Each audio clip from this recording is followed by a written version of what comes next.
Hello बच्चों, कैसे हैं आप। मेरा नाम अभिषेक कानुड़िया है और आपका फिर से स्वागत है आपके अपने प्यारे से चैनल संदीप कोचिंग क्लासेस पर। बच्चों, आज हम पढ़ने जा रहे हैं preparation method of alkyl halide and aryl halide. हम यहाँ पर आज प्रिपरेशन मेथड पढ़ने जा रहे हैं अल्काइल हैलाइड की और अराइल हैलाइड की। लास्ट लेक्चर में हमने अल्काइल हैलाइड क्या होते हैं, कैसे दिखते हैं और अराइल हैलाइड के बारे में डिटेल में पढ़ा था। इनकी IUPAC नेमिंग पढ़ी थी और साथ के साथ क्लासिफिकेशन देखा था। कभी आपने वो लेक्चर नहीं देखा है तो बच्चों पहले उस लेक्चर को देखें और फिर इस लेक्चर पे आएँ।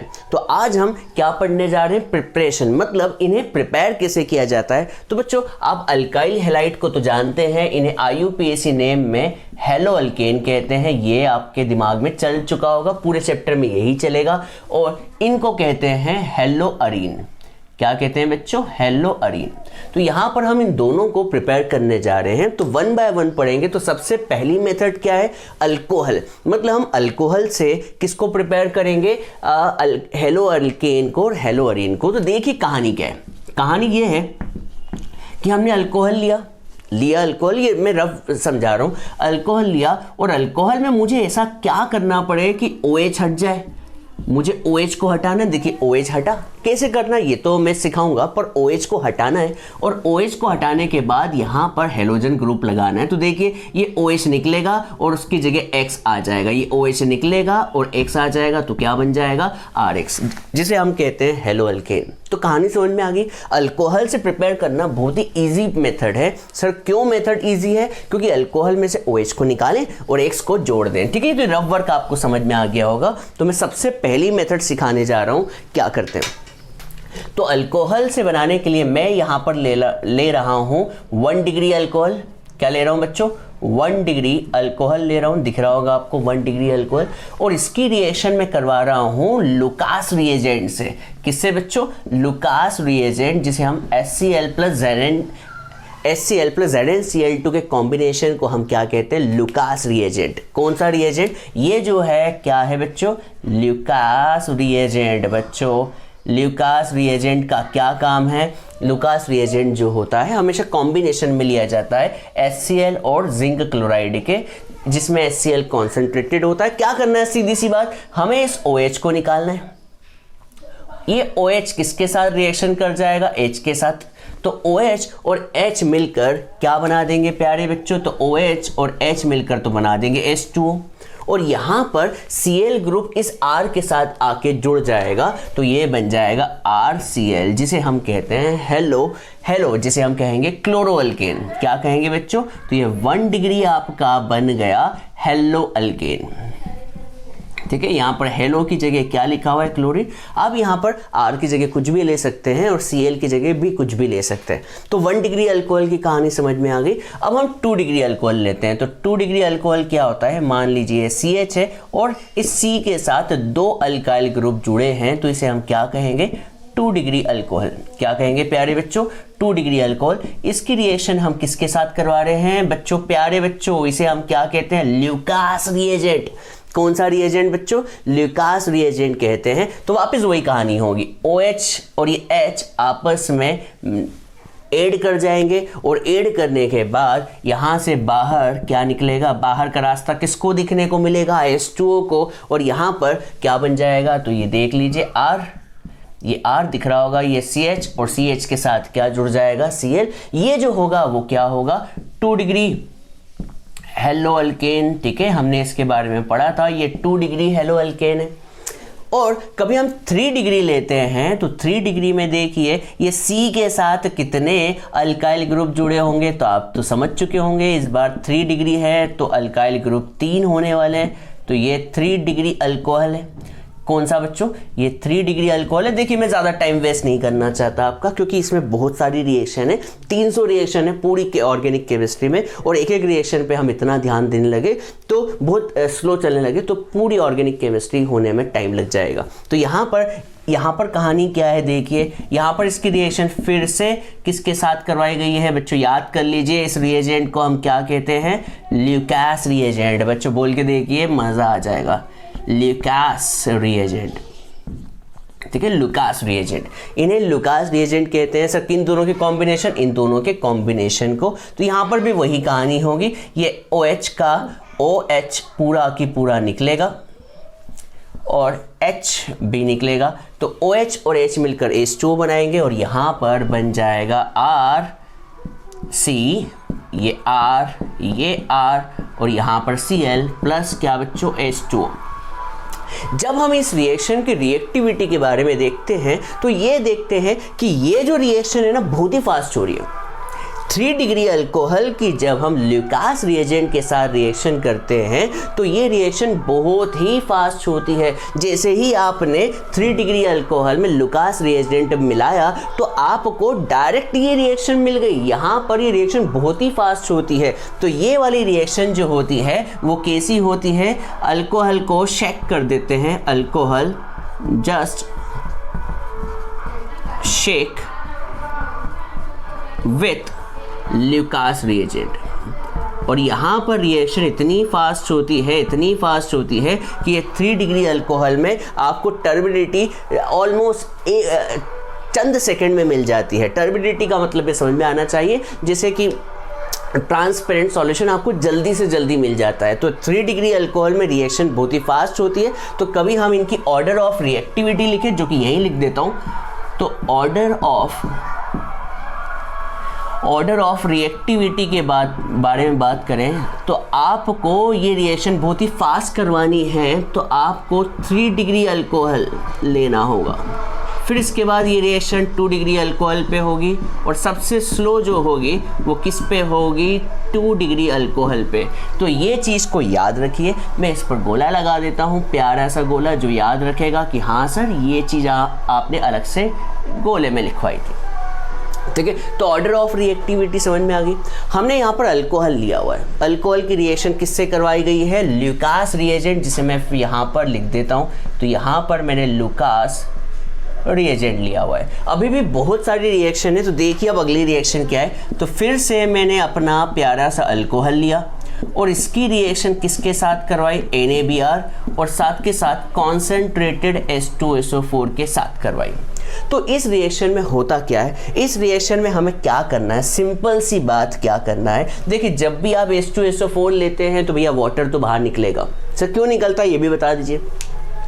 देखिए कहानी समझिए, हर रिएक्शन का अपना मैकेनिज्म होता है। मैकेनिज्म का मतलब ये रिएक्शन आखिर हुई कैसे, क्यों हुई, आखिर ये सब्सटेंस इसको लेके क्यों बाहर निकल गया, इसी को तो मैकेनिज्म कहते हैं। पर बच्चों हम सारी रिएक्शन का मैकेनिज्म नहीं पढ़ने वाले, क्योंकि हमारी बुक में कुछ चुनिंदा रिएक्शन का मैकेनिज्म दिया हुआ है।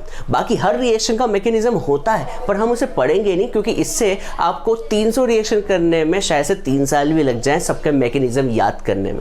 इसलिए हम सीधे से देखते हैं यहाँ पर क्या हो रहा है। हमें देखिए क्या बनाना है, हेलो अल्केन, मतलब इस R के साथ Br को जोड़ना है। तो जोड़ दीजिए बच्चों, रिएक्शन में R के साथ क्या जोड़ दे? Br जोड़ दे। और ये H2SO4 हमेशा क्या देता है? H+ ion. तो यहाँ का H+ और OH मिलकर क्या बना देंगे? H2O। तो यहाँ से दूसरी चीज क्या मिल गई बच्चों? H2O मिल गई। क्या मिल गई बच्चों? H2O मिल गई। और साथ के साथ यहाँ पर मिलेगा NaHSO4। क्या मिलेगा बच्चों? NaHSO4। कभी आप ध्यान से देखें तो ये बैलेंस रिएक्शन है। यहाँ पर OH और एक H निकल गया। देखिए मैं यहाँ पर बना देता हूँ, OH और ये OH और यहाँ का एक H मिलकर क्या बन गया? H2O बन गया। तो यहाँ क्या बचा? Na बचा, यहाँ का H बचा, तो NaHSO4। ठीक है, और साथ के साथ एक H और HO मिलकर H2O और ये Br यहाँ के जुड़ गया। तो ये रिएक्शन बहुत ही सिंपल है, इसे याद करने की ज़रूरत ही नहीं है। सीधे से आप तो याद रख लीजिए, जब भी H2SO4 यूज़ होता है अल्कोहल में या फिर एसिड यूज़ होता है तो वो वाटर बाहर निकाल देता है। ठीक है, डिहाइड्रेशन की तरह, डिहाइड्रेटिंग एजेंट की तरह काम करता है। ये बात समझ में आ गई। अब इसके बाद हम नई रिएक्शन पढ़ते हैं। तो हम यहाँ पर ROH की रिएक्शन किसके साथ कर रहे हैं? PX3। यहाँ पर X क्या है? तो यहाँ पर X जो है वो क्लोरीन होगा और ब्रोमीन होगा। क्या होगा बच्चों? क्लोरीन होगा और ब्रोमीन होगा। बच्चों देखिए यहाँ पर क्लोरीन कितने हैं, मतलब हेलोजन कितने हैं? 3। तो यहाँ पर भी आपको बैलेंसिंग के लिए 3 यूज़ करना होगा। क्या यूज़ करना होगा? 3 यूज़ करना होगा। तो यहाँ पर 3R और 3X मिलकर क्या बना देंगे? 3RX, क्या बना देंगे 3RX, और साथ के साथ एक एसिड निकलेगा, बताओ कौन सा निकलेगा। तो यहाँ पर हाइड्रोजन 3 हो गए तो H3, हाइड्रोजन 3 हो गए H3, फिर P फॉस्फोरस, और यहाँ पर O भी 3 हो गए तो H3PO3 से हम फॉस्फोरिक एसिड कहते हैं।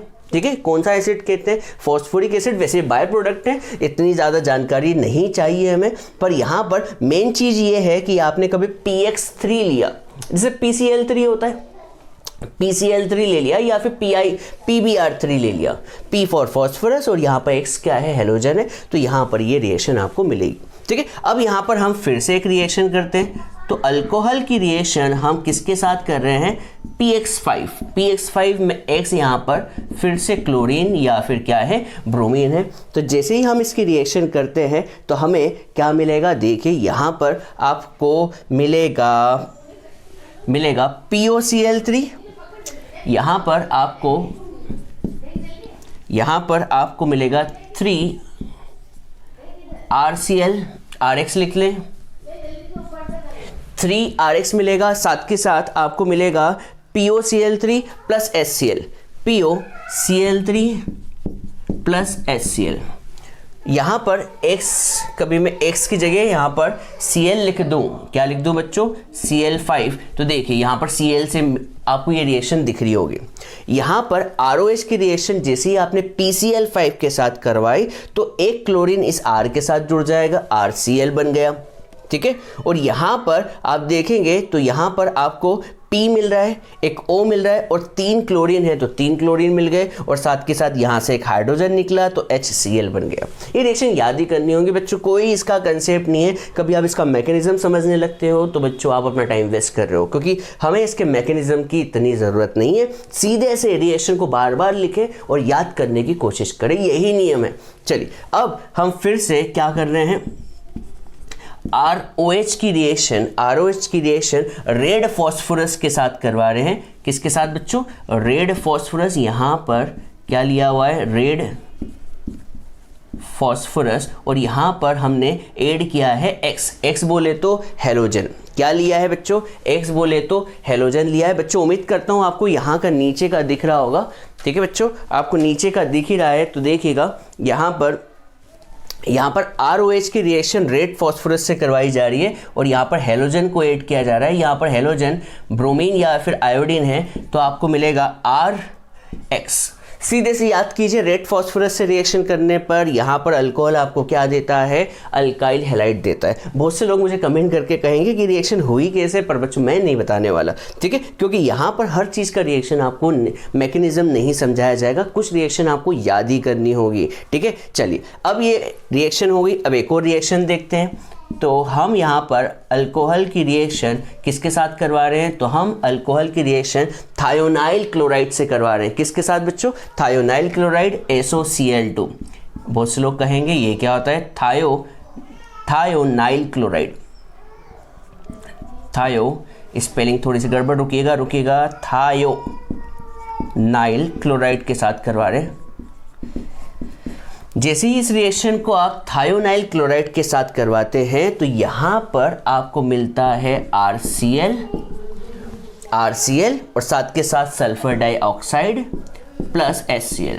आप बैलेंसिंग के बारे में मत सोचिए, RCl यहाँ पर एक Cl बचा तो एक Cl इस H के साथ HCl, और SO और एक O मिलकर क्या बना देगा, SO2। ठीक है, अब जो कभी आप ध्यान से देखें तो इन सब में सबसे बेस्ट मेथड पता है आपको कौन सी है, अल्कोहल फाइंड करने की, अल्कोहल से अल्काइल हैलाइड प्राप्त करने की, ऑब्टेन करने की। तो आप देखेंगे कि सर यहाँ पर देखिए पानी मिल रहा है, यहाँ पानी मिल रहा है, यहाँ पानी मिल रहा है, यहाँ एसिड मिल रहा है, यहाँ पानी एसिड मिल रहा है, यहाँ बेस मिल रहा है। यहाँ पर देखिए, इसको ध्यान से देखें तो ये क्या है बच्चों, ध्यान से देखिए, गैस है। ठीक है, और गैस हमेशा कंटेनर में से बाहर निकल जाती है।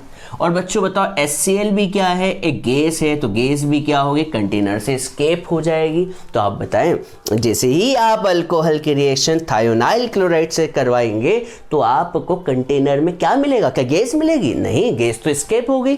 SO2 नहीं मिलेगी, HCl गैस नहीं मिलेगी, तो सिर्फ कंटेनर में क्या मिलेगा, अल्काइल हैलाइड। हाँ है ना। तो ये मेथड जो है बेस्ट मेथड है, तो हम यहाँ पर लिख देते हैं, नोट कर दें। इट इज कौन सी बच्चों, थायोनाइल क्लोराइड वाली। इट इज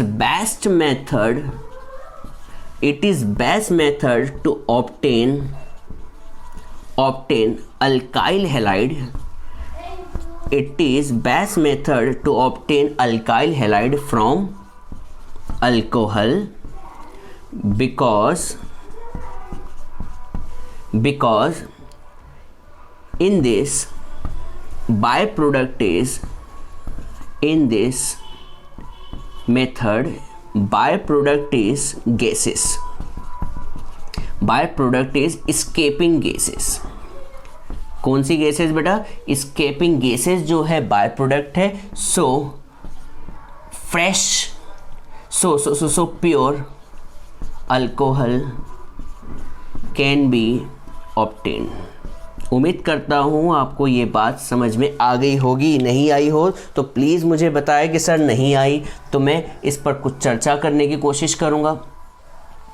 बच्चों बताओ, कभी आप एक कंटेनर ले तो उस कंटेनर में आपने अल्कोहल डाला और थायोनाइल क्लोराइड डाला, जैसे ही डाला तो यहाँ पर HCl निकल जाएगी, SO2 निकल जाएगी, दोनों गैसेस एस्केपिंग गैसेस है तो निकल गई, तो सिर्फ कंटेनर में बचा क्या, हेलो अल्केन। इसलिए बेस्ट मेथड है। कौन सी मेथड बच्चों बेटा, थायोनाइल क्लोराइड वाली मेथड जो है बेस्ट मेथड है, जिसकी मदद से हम अल्कोहल से हेलो अल्केन ऑब्टेन कर सकते हैं। ठीक है, तो बच्चों ये रिएक्शन इतनी लिखी हुई, आप इसे एक बार पढ़ के देखिए, लिख के देखिए। उम्मीद करता हूं कि आपको ये रिएक्शन याद हो जाएगी। बहुत ही सिंपल है। मेन चीज है कि अल्कोहल से आपको चाहिए हेलो अल्केन, अल्कोहल से हेलो अल्केन, अल्कोहल से हेलो अल्केन। हर रिएक्शन में अल्कोहल से हेलो अल्केन बन रहा है, अल्कोहल से हेलो अल्केन, अल्कोहल से हेलो अल्केन, अल्कोहल से हेलो अल्केन, अल्कोहल से हेलो अल्केन। सारी रिएक्शन में यही हो रहा है। तो नोट डाउन करें और याद करने की कोशिश करें, कॉपी में लिख के देखें।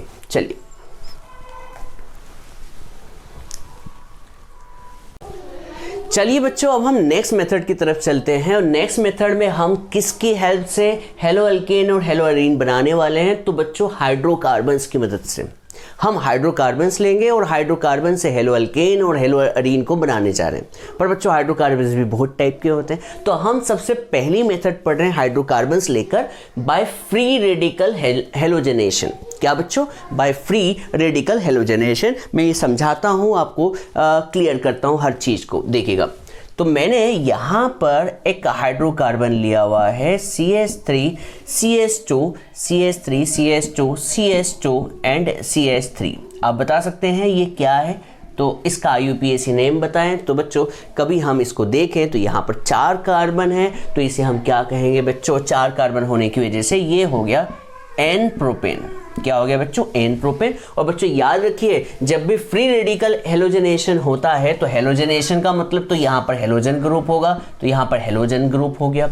और बच्चों फ्री रेडिकल कभी आपने क्लास 11th में कंसेप्ट पढ़ा हो तो याद होगा, फ्री रेडिकल कंसेप्ट तभी होता है जब आप क्या देते हैं, यूवी लाइट, या फिर क्या करते हैं, हीट करते हैं। ठीक है बच्चों, हीट करते हैं। ऐसा करने से क्लोरीन पर फ्री रेडिकल्स पैदा हो जाते हैं। Cl के ऊपर डॉट लगा देते हैं, Cl के ऊपर डॉट, ये आपको पिछले साल पढ़ाया गया होगा, तो अभी हम इस पर नहीं चल रहे हैं। तो हम जैसे ही इस रिएक्शन को देखते हैं तो हमें 2 प्रोडक्ट मिलते हैं। कितने प्रोडक्ट मिलते हैं बच्चों, 2 प्रोडक्ट। तो पहला प्रोडक्ट जो होगा वो होगा CH3 CH2 और यहाँ पर CH के साथ में Cl और यहाँ पर CH3। ठीक है, और एक और प्रोडक्ट जो मिलेगा वो मिलेगा CH3 CH2 CH2 और CHCl। यहाँ पर इसे बैलेंसिंग देखें तो ये मिलेगा। तो यहाँ पर 2 प्रोडक्ट मिल रहे हैं। आप इनके IUPAC नेम बता सकते हैं, तो IUPAC नेम के अकॉर्डिंग यहाँ से नंबरिंग करेंगे तो यहाँ पर आएगा 2 पर क्लोरो और 4 कार्बन होने की वजह से ब्यूटेन। मैंने यहाँ पर 4 कार्बन होने की वजह से प्रोपेन लिख दिया, सॉरी बच्चों, यहाँ पे प्रोपेन नहीं आएगा। 4 कार्बन है तो ब्यूटेन होगा, तो 4 कार्बन है तो क्या होगा बच्चों, ब्यूटेन होगा। और यहाँ पर नाम क्या बनेगा, तो बेटा फर्स्ट पोजीशन पे क्लोरो है तो 1 क्लोरो ब्यूटेन।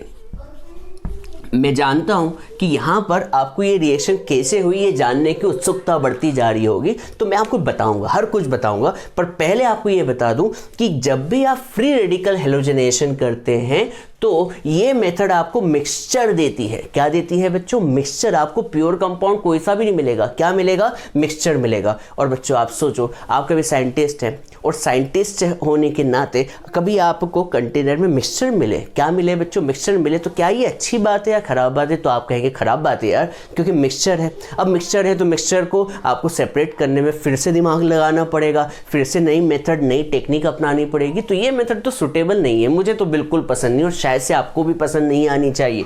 तो this method gives a mixture of isomeric mono and poly haloalkane which is difficult to separate. तो ये बेस्ट मेथड तो नहीं है, बेस्ट मेथड नहीं, पर फिर भी बेस्ट मेथड नहीं होने के बावजूद भी एग्जाम में इसमें क्वेश्चन आते हैं। तो देखिएगा, सबसे पहले तो फ्री रेडिकल हैलोजनेशन को पहचानने के लिए यहां पर हमेशा आप देखिएगा, यहां पर यूवी लाइट लिखा रहता है या फिर हीट लिखा रहता है और हेलोजन रहता है Cl2, और यहां पर आपने क्या लिया हुआ है? ब्यूटेन लिया हुआ है। ठीक है, तो अब क्वेश्चन ये उठ रहा है कि दो प्रोडक्ट क्यों बने, दो ही प्रोडक्ट क्यों बने? तो यहां पर बता दूं कि यहां पर दो प्रोडक्ट बनने के पीछे रीजन है हाइड्रोजन का होना। किसका होना है बेटा? हाइड्रोजन का। आपको जितने डिफरेंट हाइड्रोजन मिलेंगे उतने ही आपको प्रोडक्ट मिलेंगे। यहां पर हाइड्रोजन तो आप कहेंगे 4 है, नहीं बच्चों 4 नहीं, यहां पर डिफरेंट हाइड्रोजन 2 ही है। चलिए देखते हैं। कभी हम इसका मैकेनिज्म नहीं समझ रहे, बस याद करने का तरीका देख रहे हैं। कभी आप देखें तो कभी मैं इसे सेंटर से तोड़ूं, कभी मैं सेंटर से तोड़ूं, तो यहां पर ये वाला जो कार्बन है, कभी मैं इसे A मान लूं, तो ये वाला कार्बन भी A होगा क्योंकि ये दोनों सिमेट्रिकल है। तो ये वाला कार्बन जो होगा B होगा, तो ये वाला कार्बन भी B होगा। क्यों? अरे भाई, कभी यहां पर 4 चीज पड़ी हुई है तो इधर से भी ये सेकंड पोजीशन पे है और इधर से भी सेकंड पोजीशन पे, तो ये दोनों सेम ही हो गए ना। और ये दोनों देखिए, ये भी CH3, ये भी CH3, तो सेम ही हो गए। सही है। तो बच्चों बताए यहां पर डिफरेंट कौन हुए? तो आप कहेंगे डिफरेंट हाइड्रोजन 2 हुए, एक A वाला हुआ और एक B हुआ। जितने डिफरेंट हाइड्रोजन होंगे उतने ही आपको प्रोडक्ट मिलेंगे। कैसे मिलेंगे बच्चों? देखिए, कभी हम A की बात करें, इसकी बात करते, तो यहां से एक हाइड्रोजन निकला, और हाइड्रोजन जैसे ही निकला तो उस पर क्या जुड़ जाएगा? क्लोरीन जुड़ जाएगा, और यहां का हाइड्रोजन एक Cl के साथ HCl बना देगा, जिसको हम लिख नहीं रहे। कभी हम यहां की बात करें तो यहां से एक हाइड्रोजन निकलेगा, यहां से हाइड्रोजन निकला तो वो हाइड्रोजन इस Cl के साथ रिएक्शन करके HCl बना देगा। सही है, और यहां पर क्लोरीन ग्रुप आके जुड़ जाएगा। ठीक है, तो ये तो आपकी NCERT बुक की चीज हो गई। अब मैं आपसे कुछ क्वेश्चन करवाता हूं जिससे आपसे पूछूंगा, तो ये आपके क्या हो गए बच्चों? एक्स्ट्रा क्वेश्चन दिमाग के लिए, कि जिससे आपको समझ में आए कि यार भैया ये डिफरेंट हाइड्रोजन क्या चीज होती। तो बच्चों देखिए, मैं यहां पर आपको क्या लेके दिखा रहा हूं? मैं यहां पर आपको लेके दिखा रहा हूं इथेन। क्या बच्चों? इथेन। क्या लेके दिखा रहा हूं? तो क्या कहेंगे आप? इथेन। और इसका मैं क्या करवा रहा हूं? ये NCERT में नहीं है, तो आप इसे लिखने की जरूरत मत समझिएगा। ठीक है, आपको सिर्फ समझना है। आप चाहें तो लिख भी लीजिए जिससे आपका कंसेप्ट और बढ़े। ठीक है, लिख लीजिएगा आप। अब बच्चों आपसे पूछता हूं यहां पर इथेन ग्रुप है, इथेन है। अब आप कभी कहें कि ये वाला जो कार्बन है और ये वाला कार्बन है, ये इसे मैं A नाम दूं, तो क्या ये B होगा? तो आप कहेंगे नहीं सर, ये तो सेम ही है, क्योंकि ये CH3 फर्स्ट पे है, तो इसके लेफ्ट में आप देखिए ये भी CH3 है, तो ये भी A होगा। हाँ है ना? मतलब इस बार कोई डिफरेंट कार्बन नजर नहीं आ रहे, डिफरेंट हाइड्रोजन नजर नहीं आ रहे, और डिफरेंट हाइड्रोजन नहीं है तो प्रोडक्ट भी क्या बनेगा? एक ही बनेगा। हाँ है ना? बोलो कहां पर जाके Cl जुड़ेगा? तो आप कहेंगे सर कोने पे जाके जोड़ दीजिए। सही है। अब आप कहेंगे कि सर इस वाले हाइड्रोजन पे जोड़ो, तो बच्चों खुद ही सोचो, इस वाले हाइड्रोजन पे कभी मैंने जोड़ा तो बताओ इसका नाम क्या होगा, इसका नाम क्या होगा? तो आप कहेंगे सर दोनों का नाम एक ही होगा, इसका नाम भी क्लोरोइथेन होगा और इसका नाम भी क्लोरोइथेन होगा। IUPAC के हिसाब से CH2 के साथ Cl जुड़ा हुआ है, यहाँ भी Cl जुड़ा हुआ है, इसलिए प्रोडक्ट इस बार बच्चों क्या बनेगा? एक ही बनेगा। कितना बनेगा बच्चों? एक ही बनेगा। समझ में आया कि नहीं आया? प्रोडक्ट एक क्यों बना? एक ही प्रोडक्ट क्यों बना बच्चों? समझ में आया है कि नहीं आया? चलिए अब मैं एक काम करता हूं, एक और लेता हूं, CH3 CH2 CH3, और इसका मैं क्या करवा देता हूं? Free radical halogenation. यूवी, यहां पर यूवी लाइट ली है, ये आपको पता ही होगा, इस पर मैं ध्यान नहीं दे रहा हूं, और साथ के साथ क्या ली होगी? हीट। दोनों में से कुछ भी एक। अब आप कभी ध्यान से देखें, कभी आप ध्यान से देखें तो कभी मैं इसे इस बीच वाले के राइट वाले को ए नाम देता हूं, सही है। तो ये भी क्या होगा, ए होगा। सर क्यों होगा, क्योंकि देखिए ये क्या बोलेगा, ये कार्बन बोलेगा कि मैं बीच वाले कार्बन के साथ जुड़ा हूं, तो ये अपना इंट्रोडक्शन कैसे देगा, ये बोलेगा मैं भी बीच वाले कार्बन के साथ जुड़ा हूं, सही है। कभी इससे पूछा जाए कि तू कौन है, तो ये बोलेगा कि मैं सेंटर वाले कार्बन का पड़ोसी हूं, तो ये क्या बोलेगा, ये भी तो यही बोलेगा मैं भी सेंटर वाले कार्बन का पड़ोसी हूं। तो इसका मतलब ये दोनों सेम हो गए, तो ये वाला क्या होगा, अलग होगा। अरे भाई ये अपना इंट्रोडक्शन तो अलग तरीके से देगा ना, क्या देगा कि भैया मेरे आसपास जो है 2 कार्बन जुड़े हुए हैं, सही है कि नहीं। तो इसने अपना इंट्रोडक्शन अलग तरीके से दिया। तो बताओ कितने हाइड्रोजन नजर आ रहे हैं, 2 नजर आ रहे हैं। तो प्रोडक्ट भी कितने बनेंगे प्यारे बच्चों, 2 बनेंगे। तो बच्चों प्रोडक्ट बनेगा, एक तो बनेगा CH3, इस वाले पर कभी जोड़ दूं तो CCl, एक H आएगा और यहां पर CH3, और कभी मैं इस वाले पे जोड़ दूं तो क्या आएगा, CH3, CH2, CH2Cl। क्या इन दोनों के नाम अलग होंगे, तो कहूंगा बिल्कुल अलग होंगे बच्चों। ये होगा 2 क्लोरोप्रोपेन, और ये वाला जो होगा नाम अलग होगा बच्चों, 1 क्लोरोप्रोपेन, ठीक है। अब आपसे मैं पूछता हूं, एक एग्जांपल और लेता हूं जो एनसीईआरटी में दिया हुआ है। तो CH3,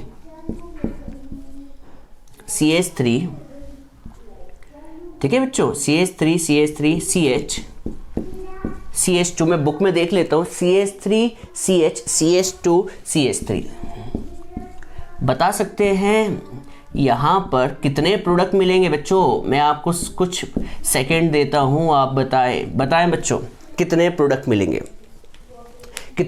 मिलेंगे, तो बच्चों फिर से बता दूँ, आप सोच जो रहे हैं उसके पीछे, आपको सोचने के पीछे हाइड्रोजन को ढूंढना है, कितने डिफरेंट हाइड्रोजन है, जितने डिफरेंट हाइड्रोजन होंगे उतने ही आपको प्रोडक्ट मिलेंगे। तो चलिए मुझे बताइए कि डिफरेंट हाइड्रोजन कौन से हैं। तो चलिए देखिए, कभी आप इसको देखें तो ये भी A कार्बन होगा और ये भी A कार्बन होगा। पूछो क्यों, क्योंकि ये क्या बोलेगा, ये वाला CH3 बोलेगा कि भैया मैं जिस कार्बन से जुड़ा हुआ हूं, मैं सबसे लास्ट वाले कार्बन से जुड़ा हुआ हूं, सही है। इसका मतलब ये क्या बोलेगा, ये क्या बोलेगा कि मैं B वाले कार्बन से जुड़ा हुआ हूं, और ये अपना इंट्रोडक्शन क्या देगा, तो बोलेगा मैं भी B वाले कार्बन से जुड़ा हुआ हूं, सही है।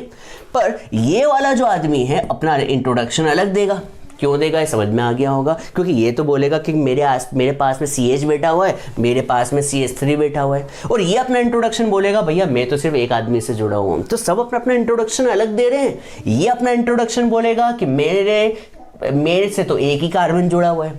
अब ये क्या बोलेगा कि मुझसे जो कार्बन जुड़ा हुआ है उसका पड़ोसी इकलौता है, सही है, उसका कोई पड़ोसी नहीं है। और ये वाला कार्बन जो है उसके 2 पड़ोसी, ये अपना इंट्रोडक्शन अलग तरीके से देगा। और ये वाला कार्बन बोलेगा कि मैं इस बार 3 कार्बन से जुड़ा हुआ हूं, तो इसने अपना इंट्रोडक्शन अलग दिया। पर ये दोनों अपना इंट्रोडक्शन सेम देंगे, बताओ क्यों, क्योंकि ये दोनों बोलेंगे कि भैया हम दोनों जिससे जुड़े हुए हैं वो कार्बन जो है वो B है। क्लियर है। तो कितने आपको पॉसिबल हाइड्रोजन दिख रहे हैं, 1 ABCD। तो बताओ प्रोडक्ट कितने मिलने वाले, 4। उम्मीद करता हूं आपको समझ में आ गया होगा। चलिए तो आपको बता दूं कितने मिलने वाले हैं। तो सबसे पहले मैं किस पर जोड़ दूं, इसी पर जोड़ दूं बच्चों, A से शुरू करते हैं। तो CH2Cl और बाकी सब कुछ तो as it is CH3 CH2 CH3, ये पहला प्रोडक्ट हो गया। दूसरे में मैं इस वाले के साथ जोड़ दूं, अरे प्लीज बोलिए, CH3, ये CH3 और मैंने यहाँ पर Cl जोड़ दिया, और ये CH2 CH3, ये दूसरा प्रोडक्ट हो गया। और तीसरा प्रोडक्ट मैं इससे जोड़ देता हूँ, CH3 CH CH3 CH Cl और ये CH3। उम्मीद करता हूँ आपको राइट का दिख रहा होगा।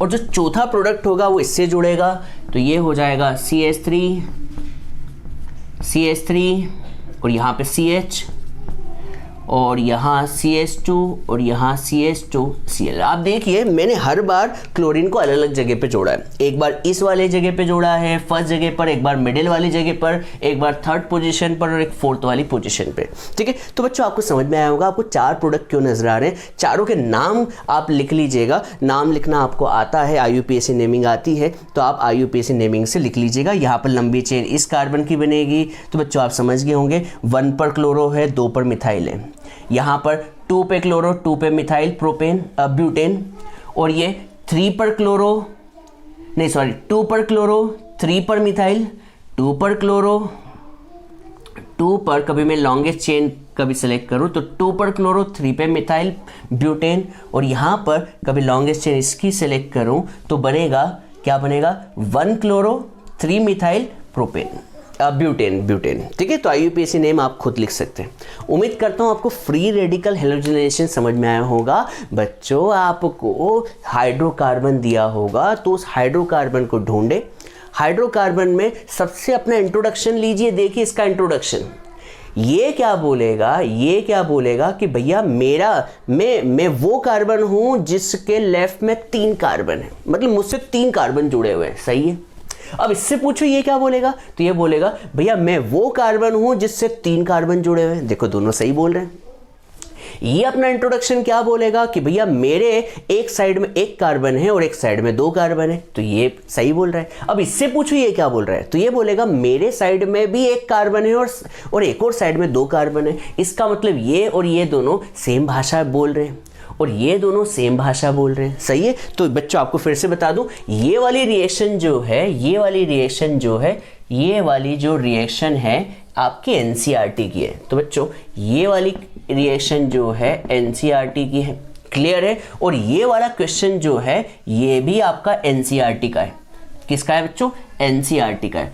तो प्लीज़ मैं आपसे कहना चाहूँगा कि आप सारी रिएक्शन को समझने के लिए यूज़ करें, पर बाकी NCERT पे ज़्यादा ध्यान दें। क्लियर है आपको ये बात समझ में आई? तो बाकी ये 2 समझाने के लिए थी, मैं और रिएक्शन लेने वाला था पर मैंने सोचा कि आपको शायद से इतने में समझ में आ गया होगा। देखिए ये क्या बोल रहा होगा कि भैया मेरे पड़ोस में कार्बन है, ये क्या बोल रहा होगा मेरे पड़ोस में एक कार्बन है। दोनों अपना इंट्रोडक्शन सेम दे रहे हैं ना, तो यहाँ पर दोनों अलग नहीं सेम ही है। अब कभी यहाँ पर आप बात करें तो ये क्या बोलेगा, मेरे लेफ्ट में 2 कार्बन है। ये क्या बोलेगा कि मुझसे भी 2 कार्बन जुड़े हुए। ठीक है, तो ये दोनों सेम भाषा यूज कर रहे हैं। पर ये क्या बोलेगा कि भैया मेरे आइड में और मेरे साइड में दोनों जगह एक कार्बन है। तो ये दोनों तो सेम भाषा यूज कर रहे हैं और ये वाला अपना इंट्रोडक्शन अलग तरीके से दे रहा है। तो बच्चों समझ में आ गया होगा। ठीक है, जल्दी से नोट डाउन कर ले बच्चों सेकेंड मेथड।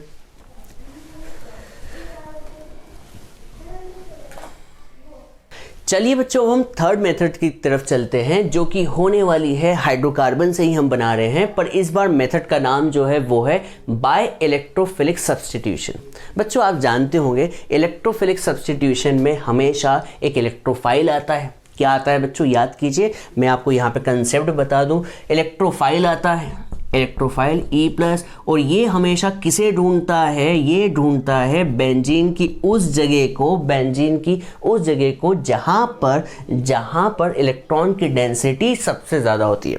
कभी हम इस बेंजीन की बात करें तो आप जानते हैं बेंजीन में इलेक्ट्रॉन की डेंसिटी हर जगह इक्वल होती है, पर कभी यहाँ पर CH3 ग्रुप लगा दिया जाए। क्या लगा दिया जाए, CH3 ग्रुप लगा दिया जाए, तो इसे तो टॉलुइन कहते हैं। क्या कहते हैं बच्चों, टॉलुइन कहते हैं। तो अब ऐसा करने से ये हो जाएगा इलेक्ट्रॉन एक्टिवेटिंग ग्रुप। और बच्चों जब भी एक्टिवेटिंग ग्रुप लगा हो तो हमेशा इलेक्ट्रोफाइल किस जगह पर आके जुड़ता है, ये आपको लास्ट लेक्चर में पहले भी सिखा चुके हैं। हमेशा इलेक्ट्रोफाइल उस जगह आके जुड़ता है जहां पर इलेक्ट्रॉन की डेंसिटी सबसे ज़्यादा होती है। और इलेक्ट्रॉन की डेंसिटी सबसे ज़्यादा होती है ऑर्थो पर, और किस पोजीशन पर प्यारे बच्चों, पैरा पोजीशन में। मेटा पर इलेक्ट्रॉन की डेंसिटी ज़्यादा नहीं होती जब कोई क्या जुड़ जाए बच्चों, फंक्शनल ग्रुप जुड़ जाए। ठीक है, तो यहाँ पर याद रखिएगा 2 कंपाउंड बनेंगे, ऑर्थो और पैरा कंपाउंड बनेंगे। तो चलिए हम ये कहानी तो समझ चुके हैं। तो यहाँ पर बेंजीन नहीं क्या लूँगा, टॉलुइन ले रहा हूँ। क्या ले रहा हूँ प्यारे बच्चों, टॉलुइन। तो आपने टॉलुइन शब्द तो सुना होगा, तो ये रहा टॉलुइन, CH3 ऊपर और ये हो जाएगा आपका टॉलुइन। तो यहाँ पर यहाँ पर पहले लाइन पढ़ लेते हैं। Aryl chloride and aryl bromide can be easily prepared by electrophilic substitution of Areen, Areen का मतलब ये वाली चीज, और इसका आप इलेक्ट्रोफिलिक सब्सटीट्यूशन किसके साथ करवा दे, क्लोरीन और ब्रोमीन के साथ। तो यहाँ पर मैं या तो Cl2 लिख देता हूँ या Br2 लिख देता हूँ। और यहाँ पर जब भी आप क्या करते हैं, इलेक्ट्रोफिलिक सब्सटीट्यूशन करते हैं, तो बच्चों ये Cl2 जो है आपको Cl+ चाहिए और एक क्या चाहिए, Cl- चाहिए। तो यहाँ पर आपको एक लुईस एसिड लेना होता है। क्या लेना होता है बच्चों, लुईस एसिड लेना होता है, जो कि होगा या तो Fe ले लें या फिर FeCl3 ले लें, आयरन ले लें या फिर आयरन क्लोराइड ले लें। तो बच्चों अब बहुत से लोग कहेंगे ऐसा हो क्यों रहा है, क्यों करते हैं लुईस एसिड को यूज़ क्यों करते हैं। बच्चों देखिए कहानी ये है, लुईस एसिड वो होते हैं जो इलेक्ट्रॉन पेयर एक्सेप्ट करते हैं, ठीक है बच्चों, ये क्या करते हैं, इलेक्ट्रॉन पेयर एक्सेप्ट करते हैं। और क्लोरीन तो जो होता है मोस्ट इलेक्ट्रोनेगेटिव एलिमेंट होता है, इलेक्ट्रोनेगेटिव एलिमेंट, मोस्ट नहीं कहेंगे, इलेक्ट्रोनेगेटिव एलिमेंट होता है। तो क्लोरीन के आखिरी शेल में तो इलेक्ट्रॉन होंगे कि नहीं। तो कभी मैं Cl2 को Cl लिख दूं, Cl लिख दूं, तो क्लोरीन के आखिरी शेल में तो आपको पता ही है कितने इलेक्ट्रॉन होते हैं, 7 इलेक्ट्रॉन होते हैं, 2 4 और ये 6, और 7वां इलेक्ट्रॉन यहाँ पर बॉन्डिंग बनाए बैठा हुआ है। तो ये जो इलेक्ट्रॉन पेयर है ये किसे मिल जाएंगे, ये मिल जाएंगे इसे, सही है। तो बच्चों यहाँ से ये इलेक्ट्रॉन पेयर इसके पास गए तो Cl के ऊपर इसके पास तो प्लस आ जाएगा कि नहीं आ जाएगा। सर प्लस क्यों आया, क्योंकि इस क्लोरीन ने इलेक्ट्रॉन्स को दिए, ठीक है। तो यहाँ पर ये क्लोरीन तो ये जो होगा क्या होगा, इलेक्ट्रॉन पेयर देगा, और ये इलेक्ट्रॉन पेयर क्या कर लेगा, एक्सेप्ट कर लेगा। तो Cl के ऊपर क्या आ गया बच्चों, प्लस आ गया, और Cl के ऊपर प्लस आ गया तो ये क्या बन गया, इलेक्ट्रोफाइल हो गया, ठीक है। तो कहानी समझाने के लिए आपको बुक में दी हुई नहीं है इसलिए समझा रहा हूँ। लुईस एसिड क्या करता है, लुईस एसिड वो होता है जो इलेक्ट्रॉन पेयर को एक्सेप्ट करता है। तो यहाँ पे देने वाला कौन है, इलेक्ट्रॉन, यहाँ पर इलेक्ट्रॉन देने वाला कौन है, ये Cl, इसने अपने इलेक्ट्रॉन दे दिए तो Cl के ऊपर प्लस आ गया, आया कि नहीं आया। इसने क्या किया, इसके साथ संबंध तोड़ के इलेक्ट्रॉन्स लेके इसको दे दिए तो Cl के ऊपर प्लस आ गया। प्लस क्यों आता है, क्योंकि भैया इसने इलेक्ट्रॉन लिए तो यहाँ पर इलेक्ट्रॉन की कमी हो गई तो Cl के ऊपर प्लस और इलेक्ट्रोफाइल आ गया। इलेक्ट्रोफाइल हमेशा कहाँ जुड़ता है, ऑर्थो और पेरा पोजीशन पे। तो यहाँ पर 2 कंपाउंड मिलने वाले, कितने कंपाउंड मिलेंगे बच्चों, 2, एक तो ये CH3 और यहाँ पर हम ऑर्थो पोजीशन पे लगा दे, क्या लगा दे, Cl लगा सकते हैं या ब्रोमीन लगा सकते हैं, ठीक है। तो ऑर्थो पोजीशन पर मिल गया एक कंपाउंड, और एक कौन सी पोजीशन पर मिल गया, बच्चों, पेरा पोजीशन पे। तो ये वाला जो होगा उसका नाम क्या होगा, ऑर्थो क्लोरोटोलुइन, और ये जो है वो होगा पेरा क्लोरोटोलिन। और बच्चों यहाँ पर मिक्सचर ज़रूर मिला है, पर इन दोनों का जो मेल्टिंग पॉइंट होता है वो क्या होता है, डिफरेंस ऑफ मेल्टिंग पॉइंट क्या होता है, बहुत ही लार्ज होता है। और बेटा डिफरेंस ऑफ मेल्टिंग पॉइंट अलग अलग होने की वजह से इन्हें ईजिली क्या किया जा सकता है, सेपरेट किया जा सकता है। क्या किया जा सकता है बच्चों, इजीली सेपरेट किया जा सकता है। तो बच्चों पहली बात तो ये बताओ, क्या आपको इलेक्ट्रोफाइल की कहानी 11th में किसी सर ने या किसी जगह आपने पढ़ रखी है, तो मुझे बताएं। बच्चों बताओ, यहाँ पर इलेक्ट्रोफाइल Cl2 आप क्लोरीनेशन करवा रहे हैं या ब्रोमिनेशन करवा रहे हैं, क्लोरीन को ऐड करवा रहे हैं या फिर ब्रोमीन को ऐड करवा रहे हैं, तो Cl+ तो हो नहीं सकता। क्यों नहीं हो सकता, क्योंकि यहाँ पर Cl2 है, तो यहाँ पर हमें एक ऐसी चीज़ की ज़रूरत लगेगी जो इसके इलेक्ट्रॉन्स को ले ले। तो यहाँ पर इसने इलेक्ट्रॉन्स को दिए तो Cl के ऊपर तो क्या आ गया बच्चों, प्लस आ गया। अरे प्लीज़ बोलो ना, Cl के ऊपर प्लस तो इलेक्ट्रोफाइल आ गया। और इलेक्ट्रोफाइल हमेशा कहाँ जुड़ता है अरीन में, उस जगह जाके जुड़ता है जहाँ पर इलेक्ट्रॉन की डेंसिटी सबसे ज़्यादा होती है। और कहाँ होती है, ऑर्थो पर और पेरा पोजीशन पे। इसलिए 2 कंपाउंड मिल गए। इन दोनों कंपाउंड का मेल्टिंग पॉइंट का डिफरेंस बहुत ज़्यादा होता है, जिससे इन्हें सेपरेट आसानी से किया जा सकता है। जिसका मेल्टिंग पॉइंट कम होगा वो अलग निकल गया, जिसका मेल्टिंग पॉइंट ज़्यादा होगा वो कहाँ रहेगा, कंटेनर में मिल जाएगा। तो दोनों को सेपरेट करना आसान। तो ये बात तो समझ में आ गई कि हमने लुईस एसिड क्यों लिया। अब यहाँ पर आप देखेंगे कि हमने सारे हेलोजन नहीं लिए, क्लोरीन और ब्रोमीन लिया है, फ्लोरीन और आयोडीन नहीं लिया है। तो आपको बता दूं, जब इस टोलुइन की रिएक्शन आयोडीन के साथ करवाते हैं तो ये रिएक्शन प्रोडक्ट बनने के बाद ये वापस से क्या हो जाता है, रिवर्स हो जाता है, क्योंकि ये प्रोसेस आयोडीन के साथ रिवर्सिबल होती है। तो रिवर्सिबल प्रोसेस को रोकने के लिए हम यहाँ पर एक ऑक्सीडाइजिंग एजेंट लेते हैं। कौन सा ऑक्सीडाइजिंग एजेंट लेते हैं, HNO3। आप इस लाइन को पढ़ें तो आपको पता चल जाएगा। देखिए, reaction with iodine is reversible in nature and requires the presence of an oxidizing agent HNO3 to oxidize HI formed during iodization। मतलब क्या कि जब आप टोलुइन की रिएक्शन आयोडीन से करवाते हैं तो ये रिएक्शन क्या होती है, प्रोडक्ट बनने के बाद फिर से इस डायरेक्शन में चलने लगती है। तो इस प्रोसेस को रोकने के लिए, क्योंकि हमें तो ये चाहिए, हमें वापस से ये थोड़ी चाहिए, तो इस प्रोसेस को रोकने के लिए हम यहाँ पर एक ऑक्सीडाइजिंग एजेंट यूज करते हैं HNO3, जो कि क्या करता है, जैसे देखिए यहाँ से एक हाइड्रोजन निकला होगा तभी तो ये Cl जुड़ा, वैसे ही यहाँ पर एक हाइड्रोजन निकला और वो आयोडीन के साथ जुड़ के HI बना रहा होगा। तो उस HI को हम क्या कर लेंगे, ऑक्सीडाइज कर लेंगे, और ऑक्सीडाइज करने के बाद ये रिएक्शन अब रिवर्स डायरेक्शन में प्रोसीड ही नहीं हो पाएगी। ठीक है, यहाँ पर बहुत से लोग बताना भूल जाते हैं Cl जुड़ा क्यों, क्योंकि यहाँ से एक हाइड्रोजन निकला होगा और ये वाला Cl मिलकर HCl भी बना रहा होगा। हाँ या ना बच्चों, बना रहा होगा कि नहीं, ये लिखते नहीं हम, पर यहाँ पर HCl बनता है। सर HCl क्यों बनता है, क्योंकि यहाँ पर H यहाँ का हाइड्रोजन निकला होगा या फिर यहाँ का निकला होगा और एक क्लोरीन इससे जुड़ा होगा। तो यहाँ पर याद रखिएगा, आयोडीन यहाँ पर कभी यूज़ कर रहे हैं तो आपको एक ऑक्सीडाइजिंग एजेंट HNO3 लेना होगा। और बच्चों ये रिएक्शन फ्लोरो कंपाउंड, मतलब आप फ्लोरो कंपाउंड बना ही नहीं सकते इस मेथड से। क्यों, क्योंकि फ्लोरीन की जो रिएक्टिविटी होती है सबसे ज़्यादा होती है, इतनी ज़्यादा होती है कि रिएक्शन को पास ही नहीं कर पाएगा, रिएक्शन सक्सेस ही नहीं हो पाएगी। इसलिए फ्लोरो यहाँ पर ऑर्थोफ्लोरोटोलुइन या फिर parafluorotoluene can not be obtained by this process, याद रखिएगा। चलिए तो इसे नोट डाउन करें, ठीक है।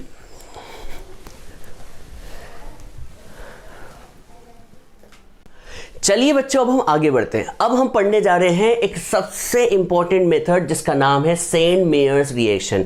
इस रिएक्शन का नाम जो है वो सेंट मेयर है क्योंकि यहाँ पर एक केमिस्ट है जिसका नाम सेंट मेयर है, जिसने क्या बनाया है, जिसने अराइल हैलाइड बनाया है। क्या बनाया है बच्चों, अराइल हैलाइड बनाया है। तो बच्चों देखिए, हम शुरुआत किससे करेंगे, हम शुरुआत करेंगे हाइड्रोकार्बन से, और क्या बनाएंगे, हम बनाएंगे अराइल हैलाइड। चलिए शुरू करते हैं। तो सबसे पहले तो यहाँ पर सुपर स्टार लगा लीजिए, नेमिंग रिएक्शन है तो नेमिंग रिएक्शन पर 5 स्टार तो लगा ही लीजिए बच्चों, क्योंकि नेमिंग रिएक्शन है। तो नेमिंग रिएक्शन होने के बाद अब हम इस रिएक्शन को पढ़ते हैं कि रिएक्शन में ऐसी क्या खास बात है। तो बच्चों इस रिएक्शन में सबसे पहले हम लेंगे, क्या लेंगे, एनिलीन। क्या लेंगे बच्चों, एनिलीन। आप जानते होंगे कभी कि बेंजीन के ऊपर कभी NH2 ग्रुप हो तो हम इसे कहते हैं एनिलीन। क्या कहते हैं बच्चों, एनिलीन। आपको नहीं पता हो तो इसे याद करना होगा। बेंजीन के ऊपर कभी NH2 ग्रुप हो तो इसे हम क्या कहते हैं, एनिलीन। इसकी रिएक्शन हम करवाते हैं फ्रेशली प्रिपेयर्ड, किसके साथ बच्चों, फ्रेशली प्रिपेयर्ड HNO2 के साथ। ठीक है, फ्रेशली प्रिपेयर्ड HNO2 के साथ। आपको बता दूं, ये जो HNO2 होता है, नाइट्रस एसिड जो होता है, ये बहुत ही अनस्टेबल होता है। कभी आप इसे देखें तो ये आपको किसी शीशी में नहीं मिलेगा, किसी बॉटल में नहीं मिलेगा। क्यों नहीं मिलेगा, क्योंकि इसे बॉटल में रख ही नहीं सकते। क्यों नहीं रख सकते, क्योंकि ये अनस्टेबल होता है। इसलिए हमेशा इसे क्या किया जाता है, फ्रेशली प्रिपेयर किया जाता है। किसकी मदद से, इसे फ्रेशली प्रिपेयर किया जाता है, किसकी मदद से बच्चों, सोडियम नाइट्राइट और साथ के साथ HX के साथ। तो मैं यहाँ पर HX लिख देता हूँ या फिर अभी फिलहाल HCl की जगह HX लिख देता हूँ। तो बच्चों याद रखिएगा, इन दोनों से ही ये बना है, इन दोनों के मिक्सचर से ही ये बना है, क्योंकि ये कभी आपको स्टेबल स्टेट में मिलेगा ही नहीं। इसलिए आपको बता दूं, इसे हमेशा फ्रेशली प्रिपेयर किया जाता है, फ्रेशली प्रिपेयर किया जाता है, वो भी इन दोनों के मिक्सचर से। और टेम्परेचर को रखा जाता है 273 से 278 केल्विन। यहाँ पर एक्स क्लोरीन भी हो सकता है और ब्रोमीन भी हो सकता है। जब आप इसको क्या करते हैं, फ्रेशली प्रिपेयर्ड नाइट्रस एसिड के साथ रिएक्शन करते हैं तो यहाँ पर आपको मिलता है बच्चों, क्या मिलता है, देखिए आपने कभी इसका नाम सुना हो तो ये मिलता है N2+ और X-। इसे आप क्या कहेंगे, तो बच्चों बता दूं, ये क्या लिखा हुआ है, तो आप कहेंगे सर ये तो बेंजीन है। बेंजीन है। और बच्चों नाइट्रोजन को कहते हैं एजो। क्या कहते हैं बच्चों? एजो। आपको बता दूं, कभी आपने क्या देखा है, जैसे आपको कभी एसिडिटी होती है तो आप क्या खाते हैं, क्या पीते हैं? तो बच्चों आपने देखा होगा डाइजीन करके भी एक चीज़ आती है, इनो भी आती है, वैसे डाइजीन भी आती है। ये डाइजीन क्या होती है आप समझते हैं? डाइएजीन क्यों नाम पड़ा? क्योंकि यहाँ पर एजो शब्द जुड़ा हुआ है। एजो मतलब क्या होता है? नाइट्रोजन को एजो कहते हैं, और यहाँ पे दो हैं इसलिए क्या बोला जाएगा? डाइएजो। क्या कहेंगे बच्चों? Di azo. और बच्चों पॉजिटिव चार्ज को नियम कहते हैं, तो डाइएजोनियम। और साथ के साथ X को हम क्या कहेंगे? हैलाइड। देखिए नाम कितना सिंपल है, बेंजीन। नाइट्रोजन को हम क्या कहते हैं? एजो। यहाँ पे नाइट्रोजन 2 है तो डाइएजो। और यहाँ पे नियम क्यों लगा? क्योंकि पॉजिटिव चार्ज को नियम कहते हैं। और यहाँ पर हैलाइड। तो याद रखिएगा इस पूरी प्रोसेस को डाइएजोटाइजेशन कहते हैं। क्या कहते हैं बच्चों? डाइएजोटाइजेशन, जिसे आप अमाइन चैप्टर में पढ़ते हैं। ठीक है, कभी आपने अमाइन चैप्टर नाम सुना है तो वहाँ पर इसे ज़रूर पढ़ाया जाता है। तो प्रोसेस का नाम क्या है? डाइएजोटाइजेशन। तो यहाँ पर थोड़ी स्पेलिंग में गलती होगी, डाइएजोटाइजेशन। डाइएजोटाइजेशन मतलब यहाँ पर डाइएजो ग्रुप जुड़ रहा है बेंजीन के ऊपर, तो इस प्रोसेस को हम क्या कहेंगे? डाइएजोटाइजेशन। अब ये आपका बन गया बेंजीन, डाइएजोनियम हैलाइड। अब इसकी रिएक्शन, कभी आप इसकी रिएक्शन किसके साथ करवा दे? Cu2X2 के साथ। Cu2X2, यहाँ पर X क्या क्या हो सकता है? यहाँ पर X जो होगा या तो क्लोरीन होगा या फिर क्या होगा बच्चों? ब्रोमीन होगा। याद रखिएगा आयोडीन और फ्लोरीन नहीं होना चाहिए, नहीं होगा, होगा ही नहीं। ठीक है, तो यहाँ पर जैसे ही आप इसकी रिएक्शन Cu2X2 के साथ करवाते हैं तो आपको बता दूं ये नाइट्रोजन ग्रुप क्या हो जाता है? ये जो होता है लिविंग ग्रुप होता है, हमेशा लीव करता है बेंजीन से। तो यहां पर ये जो है X रह जाएगा, तो ये बन जाएगा, क्या बन जाएगा बच्चों? आपका बन जाएगा अराइल हैलाइड, या फिर कहें अराइल बन गया। क्या बन गया बच्चों? Aryl halide. और साथ के साथ नाइट्रोजन गैस जो हो जाएगी लीव हो जाएगी। सर क्यों? क्योंकि नाइट्रोजन जो होती है N2 जो होता है वो बहुत ही अच्छा लिविंग ग्रुप होता है। क्या होता है बच्चों? लिविंग ग्रुप होता है। इसे आप आसानी से क्या करवा सकते हैं? लीव करवा सकते हैं। तो यहाँ पर N2 ग्रुप हटा और यहाँ पर N2 ग्रुप हट के कौन सा ग्रुप आ गया? ये वाला X ग्रुप बच जाता है और यहाँ से क्या रिलीज हो जाती है? N2 गैस रिलीज हो जाती है। तो ये अराइल हैलाइड बना, या फिर आप इसे हेलो अरीन कहते हैं। बच्चों बहुत ही मोस्ट IMP है, हम इस रिएक्शन का मैकेनिज्म नहीं पढ़ रहे हैं, सीधे याद करें। क्या याद करें बच्चों? एनिलीन को आपने फ्रेशली प्रिपेयर्ड नाइट्रस एसिड के साथ 273 से 278, मतलब बच्चों 273 मतलब 0 डिग्री से लेकर 5 डिग्री सेल्सियस पे ही आपने क्या किया है? रिएक्ट करवाया है। देखिए बहुत ही ठंडी चीज बात चल रही है, तो 0 से 5 डिग्री सेल्सियस पर आपने फ्रेशली प्रिपेयर्ड नाइट्रस एसिड, याद रखिए आपने नाइट्रस एसिड लिखा तो ये लिखने की जरूरत नहीं है, पर इसलिए लिखवाया जा रहा है कि आपको पता होना चाहिए कि HNO2 जो होता है वो अनस्टेबल होता है। क्या होता है बच्चों? यहाँ पर आप अपने नॉलेज के लिए लिख लें कि HNO2 जनरली क्या होता है बच्चों? अनस्टेबल होता है। इसलिए आप इसे किसी बोतल में या शीशी में नहीं देखेंगे, हमेशा इसे देखेंगे तो कहाँ देखेंगे? फ्रेशली प्रिपेयर करते हुए, हाथों हाथ प्रिपेयर करते हैं। किसके साथ? सोडियम नाइट्राइड और HX के साथ, दोनों को फ्रेशली प्रिपेयर किया और प्रिपेयर करके ये बना। और इसकी रिएक्शन जैसे ही एनिलीन के साथ करवाते हैं तो आपको मिलता है बेंजीन। देखिए बेंजीन डाइएजो, नाइट्रोजन को एजो कहते हैं। जैसे मैंने आपको कहा, जैसे आप एसिडिटी के लिए इनो पीते हैं, वैसे आप जानते हैं आप एसिडिटी के लिए एक और कंपनी आती है डाइएजीन करके। डाइएजीन जो होता है वो क्या होता है? एसिडिटी को रिमूव करवाता है। नाइट्रोजन बेस होता है, आप जानते होंगे नाइट्रोजन एक बेस होता है, इसलिए हम डाइजीन पीते हैं एसिडिटी को रिमूव करने के लिए। तो ये डाइएजो ग्रुप है, इसलिए बेंजीन डाइएजो, और पॉजिटिव चार्ज की वजह से ईएम डाइएजोनियम, और यहाँ पर हैलाइड। और जैसे ही इसकी रिएक्शन Cu2X2 के साथ रटना पड़ेगी बच्चों, Cu2X2 के साथ करते हैं, यहाँ पर X क्या है? क्लोरीन हो सकता है या ब्रोमीन हो सकता है। तो यहाँ पर क्या बनेगा? अराइल हैलाइड या फिर कहें हेलोअरीन। यहाँ पर X कभी क्लोरीन हुआ तो क्या हो जाएगा? क्या हो जाएगा? क्लोरो, यहाँ पर क्या नाम होगा बच्चों? क्लोरोबेंजीन होगा बच्चों क्लोरोबेंजीन, और कभी यहाँ पर ब्रोमीन हुआ तो नाम होगा ब्रोमोबेंजीन, याद रखिएगा। अब बच्चों आप कहेंगे कि सर इससे क्या क्लोरो और ब्रोमो ही बनाया जा सकता है, तो मैं कहूँगा यस बेटा, इस रिएजेंट से क्लोरो और ब्रोमो ही बनाया जा सकता है। कभी आप रिएजेंट को चेंज कर दे, मैं यहाँ पर रिएजेंट को चेंज कर रहा हूँ, देखिए यहाँ से ऐसा एरो निकाल देता हूँ, ये एरो निकला हुआ दिख रहा है, तो कभी यहाँ पर एरो पर KI लिख दूं, क्या लिख दूं बच्चों, KI लिख दूं, तो आपको बता दूं यहाँ पर इस बार कौन सा ग्रुप जुड़ जाएगा, I ग्रुप जुड़ जाएगा। याद रखना पड़ेगा, ये रिएक्शन रट्टाफिकेशन रिएक्शन है और उम्मीद करता हूं आप याद कर लेंगे। तो ये क्या बन जाएगा बच्चों, आयोडो बेंजीन, क्या बन जाएगा बच्चों, आयोडोबेंजीन, और यहाँ से नाइट्रोजन गैस क्या हो जाएगी, रिलीज हो जाएगी। तो याद रखिएगा यहाँ पर आयोडोबेंजीन चाहिए तब आपको यहाँ पर KI रिएजेंट लेना होगा, और वही कभी आपको फ्लोरोबेंजीन चाहिए तो आपको यहाँ पर NaBF4 लेना पड़ेगा। NaBF4 ये रिएक्शन आपको NCERT में नहीं है, पर फिर भी बच्चों आना चाहिए, क्योंकि यहाँ पर हमेशा ये रिएक्शन, पहली बात तो सेंड मेयर रिएक्शन है, सेंड मेयर रिएक्शन में कभी आपने एक ही लिख दी तो काम चल जाएगा, पर कभी दो आ गई, कभी बची हुई दो आ गई, जैसे कि इंटेक्स क्वेश्चन में ऐसे क्वेश्चन होते हैं, तब आपको ये रिएजेंट याद करने होते हैं। चलिए, तो यहाँ पर आपको क्या मिलेगा बच्चों, फ्लोरोबेंजीन, क्या मिलेगा बच्चों, फ्लोरोबेंजीन।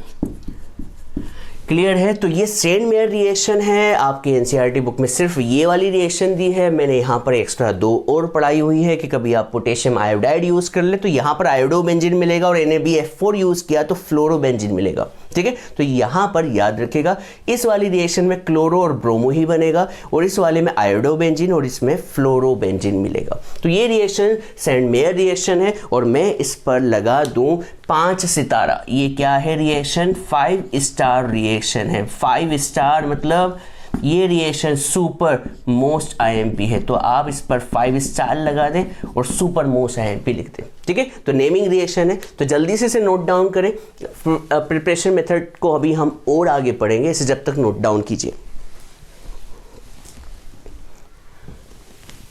चलिए बच्चों, हम अभी भी प्रिपरेशन मेथड पढ़ रहे हैं अल्काइल हैलाइड की और अराइल हैलाइड की। अब देखिए हम अल्काइल हैलाइड को प्रिपेयर करने जा रहे हैं, वो भी इस बार किसकी मदद ले रहे हैं, अल्कीन की। अल्कीन मतलब डबल बॉन्ड। बच्चों अल्कीन तो आप समझते होंगे, अल्कीन का मतलब होता है जिसमें C और C के बीच क्या हो, डबल बॉन्ड हो। ठीक है, इसे कहते हैं अल्कीन। अब यहाँ पर हम अल्कीन में करने क्या जा रहे हैं, अल्कीन में हम करने जा रहे हैं एडिशन ऑफ हाइड्रोजन हैलाइड। क्या करने जा रहे हैं बच्चों, एडिशन ऑफ हाइड्रोजन हैलाइड। तो यहाँ पर एक कहानी रफ में समझ लीजिए कि कभी आपने अल्कीन लिया और उसका एडिशन हाइड्रोजन हैलाइड के साथ किया तो आपको 2 प्रोडक्ट मिलेंगे। कितने प्रोडक्ट मिलेंगे बच्चों, 2 प्रोडक्ट मिलेंगे। एक तो मिलेगा मेजर प्रोडक्ट, सर ये कैसे मिलेगा, और एक मिलेगा माइनर प्रोडक्ट। एक मेजर प्रोडक्ट मिलेगा और एक क्या मिलेगा बच्चों, माइनर प्रोडक्ट। अब मेजर प्रोडक्ट मतलब इसकी क्वांटिटी ऑब्वियसली मेजर का मतलब ज़्यादा होगी, मतलब 90% हो सकती है, और माइनर प्रोडक्ट की कितनी होगी, 10% होगी। अब क्वेश्चन ये उठता है कि मेजर प्रोडक्ट आखिर बना कैसे होगा, तो मेजर प्रोडक्ट जो बनता है वो किससे बनता है बच्चों, मार्कोनिकॉव रूल। कौन सा रूल बच्चों, मार्कोनिकॉव रूल। कभी नाम सुना हो, मार्कोनिकॉव रूल से मेजर प्रोडक्ट बनता है। सर अब क्वेश्चन उठता है कि मार्कोनिकॉव रूल क्या है, तो मैं मार्कोनिकॉव रूल लगा देता हूं। आपने कभी सुना होगा अल्कीन मतलब कि डबल बॉन्ड, अल्कीन मतलब क्या होता है, डबल बॉन्ड। तो यहाँ पर मार्कोनिकॉव रूल आपने 11th क्लास में पढ़ा होगा कि जो नेगेटिव पार्ट होता है, ये जो नेगेटिव पार्ट होगा, जब ये डबल बॉन्ड टूटेगा तो नेगेटिव पार्ट जो रिएजेंट का होगा वो उस कार्बन पर जाके जुड़ेगा, उस कार्बन पे जाके जुड़ेगा जिस पर less number of hydrogen attach हो, जिस पर less number of hydrogen attach हो। तो मार्कोनिकॉव रूल क्या कहता है, negative part of reagent, negative part of reagent is attached to less number of hydrogen atom carbon. Sir ये समझ में नहीं आया, मैं बताऊंगा, अभी तो बहुत कहानी बाकी है, बहुत कहानी बाकी है बच्चों। ये कहानी की तो शुरुआत है। तो कहानी ये कहती है कि भैया जब अल्कीन की रिएक्शन आपने किसके साथ करवाई, हाइड्रोजन हैलाइड के साथ करवाई, तो यहाँ पे मार्कोनिकॉव रूल लगेगा। कौन सा रूल लगेगा बच्चों? Markovnikov rule. और मार्कोनिकॉव रूल क्या कहता है प्यारे बच्चों, कि जो नेगेटिव पार्ट होगा रिएजेंट का, कौन सा बच्चों? नेगेटिव पार्ट होगा रिएजेंट का, वो किस कार्बन पे जाके जुड़ेगा? किस कार्बन? डबल बॉन्ड के, है ना। डबल बॉन्ड टूटेगा तो वैलेंसी फ्री होगी, तो फ्री जगह जो होगी नेगेटिव पार्ट की, उस जगह जाके जुड़ेगी जहां पर लेस नंबर ऑफ हाइड्रोजन हो। क्या हो बच्चों? Less number of hydrogen. यहां पर मैं अंडरलाइन लगा देता हूं, जहां पर less number of hydrogen atom हो कार्बन के साथ में बताता हूं। देखिए तो बच्चों सबसे पहले यहां पर हम अल्कीन लेते हैं। क्या ले रहे हैं प्यारे बच्चों? अल्कीन। तो यहाँ पे अल्कीन जो ले रहे हैं, सबसे पहले हम सिमेट्रिकल अल्कीन ले रहे हैं। Symmetrical alkyne. सर सिमेट्रिकल क्या होता है? बताऊंगा, सब कुछ बताऊंगा, बस चुपचाप आप बैठे रहिए, पढ़ते रहिए। तो यहाँ पर सिमेट्रिकल अल्कीन लेता हूँ मैं। सिमेट्रिकल अल्कीन मतलब कि CH2 double bond CH2। Clear है बच्चों? देखिए सिमेट्रिकल है मतलब इस डबल बॉन्ड के राइट साइड में भी CH2 है और लेफ्ट साइड में भी CH2 है, तो ये सिमेट्रिकल हुआ। इसे हम क्या कहते हैं प्यारे बच्चों? इसे हम कहते हैं ईथीन। और इसकी रिएक्शन हम किसके साथ करवा रहे हैं? इसकी रिएक्शन हम करवा रहे हैं HX के साथ। किसके साथ प्यारे बच्चों? HX के साथ। यहाँ पर H+ है और X- है। तो मार्कोनिकॉव रूल ये कहता है कि जो नेगेटिव पार्ट होगा, जैसे यहां पर देखिए डबल बॉन्ड टूटेगा। सर डबल बॉन्ड टूटता क्यों है? बहुत से लोग कहते हैं कि सर डबल बॉन्ड वीक होता है इसलिए टूट जाता है। तो जवाब है नहीं बच्चों। डबल बॉन्ड की बात करें तो डबल बॉन्ड में एक बॉन्ड तो सिग्मा बॉन्ड होता है, जिसे सिग्मा बॉन्ड एक स्ट्रॉन्ग बॉन्ड होता है, हेड टू हेड लगता है। और यहाँ पर ये जो ऊपर वाला बॉन्ड होता है पाई बॉन्ड होता है, और पाई बॉन्ड जो होता है वो क्या होता है? वीकली, ठीक है, वीक बॉन्ड होता है, इसलिए ऊपर वाला बॉन्ड आसानी से टूट जाता है। और वही कभी ट्रिपल बॉन्ड की बात करें तो उसमें एक बॉन्ड सिंगल बॉन्ड होता है और बाकी दो क्या होते हैं बच्चों? पाई बॉन्ड होते हैं। इसलिए इनको भी तोड़ना आसान होता है। ये नहीं कहूँगा कि ये तीनों ट्रिपल बॉन्ड वीक होते, नहीं, ट्रिपल बॉन्ड तो हमेशा ही, सीधी सी बात है, एक बॉन्ड तो वीक होगा, डबल बॉन्ड तो स्ट्रांग होगा, ट्रिपल बॉन्ड तो और ज़्यादा स्ट्रांग होगा ना बच्चों, ये स्ट्रांग होगा। पर दिक्कत ये है कि ऊपर के जो दो बॉन्ड होते हैं वो क्या होते हैं? लूजली अटैच पाई बॉन्ड होते हैं, जो कि वीक बॉन्ड होते हैं। इन्हें तोड़ना आसान होता है, ठीक है। तो बच्चों यहाँ पर ये कहानी समझ में आ गई। तो जैसे ही ये डबल बॉन्ड टूटा तो दोनों की वैलेंसी फ्री हुई। अब दोनों की वैलेंसी फ्री हुई तो यहाँ पर नेगेटिव पार्ट कहाँ पर जाके जुड़ेगा? जहाँ पर less number of hydrogen attach हो। तो आप कहेंगे सर यहाँ पर भी 2 हाइड्रोजन है और यहाँ पर भी 2 हाइड्रोजन है, तो इस बार कोई फर्क नहीं पड़ता कि हाइड्रोजन यहाँ पर नेगेटिव पार्ट किस जगह जाके जुड़े। क्यों नहीं पड़ता? क्योंकि यहाँ पर दोनों ही तरफ same number of hydrogen atom है, तो यहाँ पर नेगेटिव पार्ट कहीं पर भी जाके जुड़ जाएगा बच्चों। यहाँ जाके जुड़ गया तो H वाला पार्ट इस जगह जाके जुड़ गया और यहाँ पर क्या हो गया? एडिशन हो गया। तो प्यारे बच्चों बोलो क्या हो जाएगा? CH3 हो गया।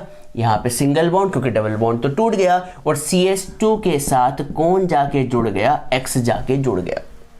क्लियर है बच्चों? तो ये सिमेट्रिकल की बात हो गई। अब हम किसकी बात करते हैं बच्चों? सिमेट्रिकल अल्कीन की। किसकी प्यारे बच्चों? Unsymmetrical alkyne. तो यहां पर मैं अनसिमेट्रिकल अल्कीन जो ले लेता हूं वो ले लेता हूं CH3 CH double bond CH2। क्या आप इसका नाम बता सकते हैं? तो बच्चों इसका नाम जो है वो है प्रोपीन। क्लियर है बच्चों? प्रोपीन है। अब इसका हम यहाँ पर अटैचमेंट करवा रहे हैं किसके साथ? HX के साथ। किसके साथ? यहाँ पर एक काम कीजिए, मैं HI ले लेता हूँ, यहाँ पर आयोडीन ले लेता हूँ। तो बच्चों बताओ मार्कोनिकॉव रूल के अकॉर्डिंग नेगेटिव पार्ट कहाँ जाके जुड़ेगा? तो पहले तो बताओ ये 2 बॉन्ड में से एक बॉन्ड टूटा, वैलेंसी फ्री हुई।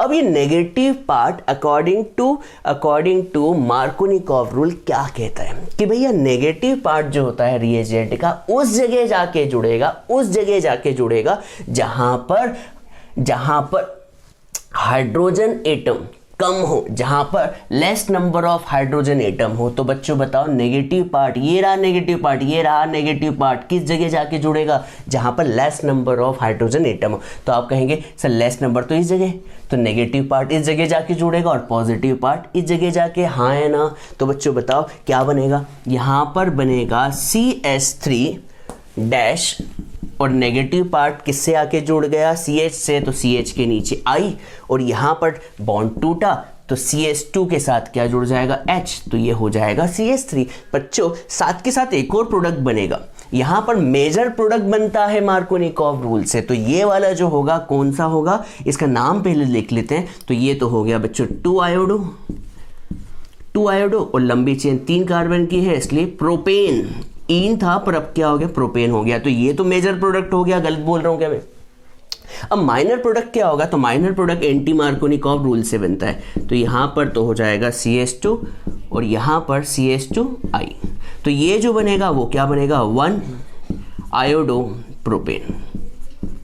ठीक है, तो बच्चों यहाँ पर देखिए 2 बॉन्ड टूटे, एक बॉन्ड पर हाइड्रोजन को अटैच होना है और एक पर आयोडीन को अटैच होना है, क्योंकि ये एडिशन रिएक्शन है। पर यहाँ पर दिक्कत ये है कि यहाँ पे एक मार्कोनिकॉव रूल लगता है। मार्कोनिकॉव रूल ये कहता है कि भैया नेगेटिव पार्ट उस जगह जाके जुड़ेगा जहाँ पर less number of hydrogen atom है। तो ये वाला जो प्रोडक्ट बनेगा वो क्या होगा, मेजर होगा। जैसा कि मैंने बताया मेजर प्रोडक्ट जो होते हैं 80 से 90% बनते हैं, और ये वाला प्रोडक्ट जो होगा वो क्या होगा, माइनर प्रोडक्ट होगा।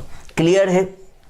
तो यहाँ पर आपको मार्कोनिकॉव रूल समझ में आया, तो आप ये समझ गए होंगे। अब बच्चों एक एंटी मार्कोनिकॉव रूल भी है, तो बच्चों एक बार देख लीजिए एंटी मार्कोनिकॉव रूल क्या होता है। एंटी मार्कोनिकॉव रूल, ये एंटी मार्कोनिकॉव रूल क्या होता है, देखिए एंटी मार्कोनिकॉव रूल ये कहता है कि negative part of reagent is attached to more number of hydrogen atom when reaction is performed in the presence of peroxide।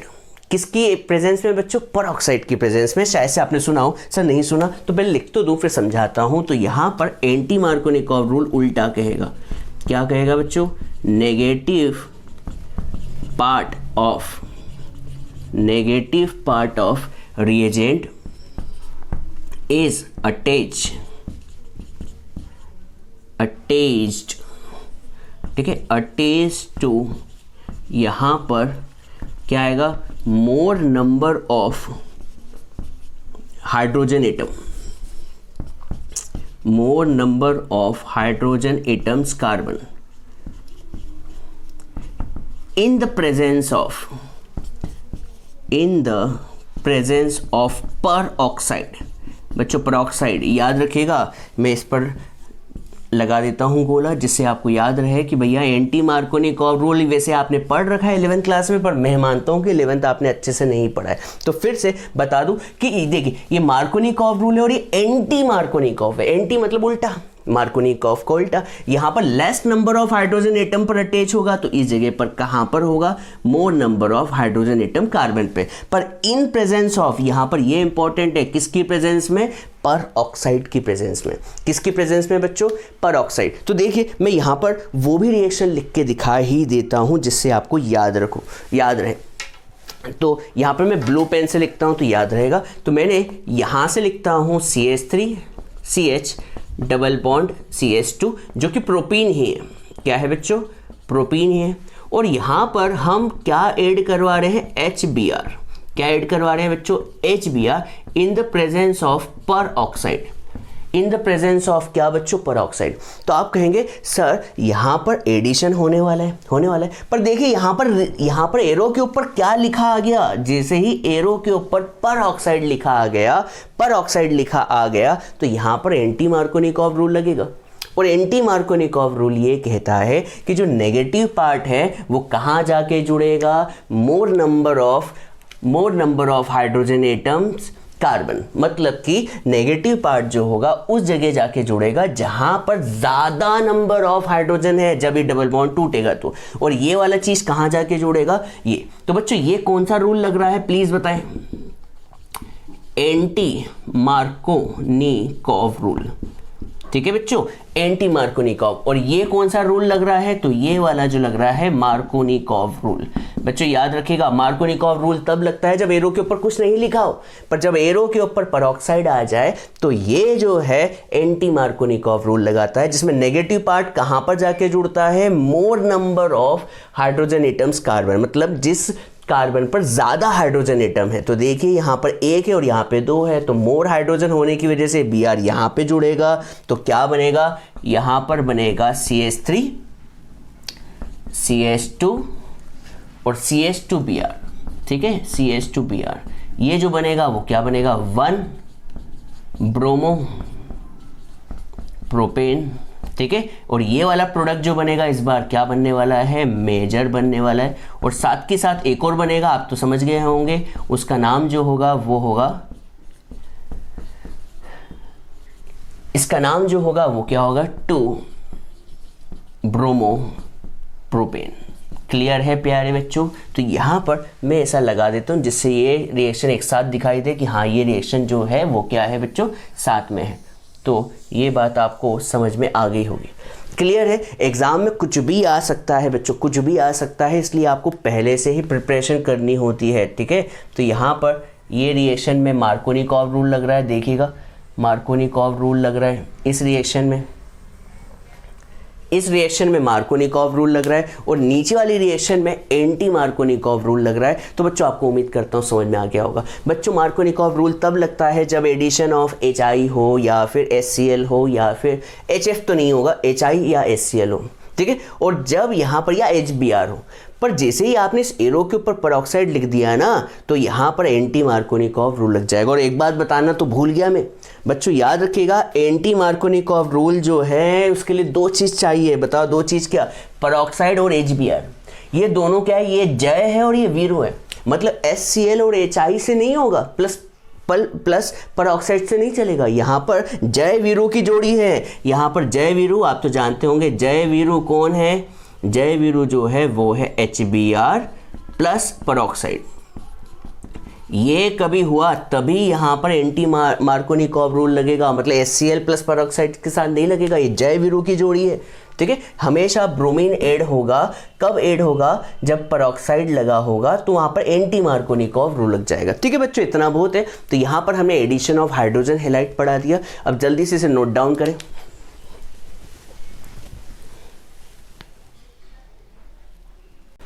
चलिए बच्चों अब हम आगे बढ़ते हैं। अब हम क्या करने जा रहे हैं, अल्कीन की मदद से उसमें क्या करेंगे, एडिशन ऑफ हेलोजन करेंगे और क्या बनाएंगे, अल्काइल हैलाइड बनाएंगे। अभी भी हम प्रिपरेशन ऑफ मेथड पढ़ रहे हैं किसकी, अल्काइल हैलाइड की। तो हमको अल्काइल हैलाइड बनाना है, किसकी मदद से, हम अल्कीन की मदद लेंगे और अल्कीन में किसको ऐड कर देंगे, हेलोजन को। तो बच्चों अल्कीन मतलब क्या होता है ये तो पता ही है आपको, डबल बॉन्ड होता है। तो यहाँ पर आपने क्या ले लिया, यहाँ पर लिया CH2 डबल बॉन्ड CH2 ले लिया प्यारे बच्चों। तो यहाँ पर आपने क्या लिया हुआ है, तो आपने लिया हुआ है इथीन लिया हुआ है, और आप इसमें क्या करवा रहे हैं, हेलोजन को ऐड करवा रहे हैं। तो यहाँ पर आपने हेलोजन को ऐड किया है, यहाँ पर हेलोजन क्या लिए है, Br2, और साथ के साथ जो सॉल्वेंट लिया हुआ है वो CCl4 लिया हुआ है। क्या लिया है बच्चों, CCl4 लिया हुआ है। तो बच्चों पहले इसकी कहानी समझा दूं।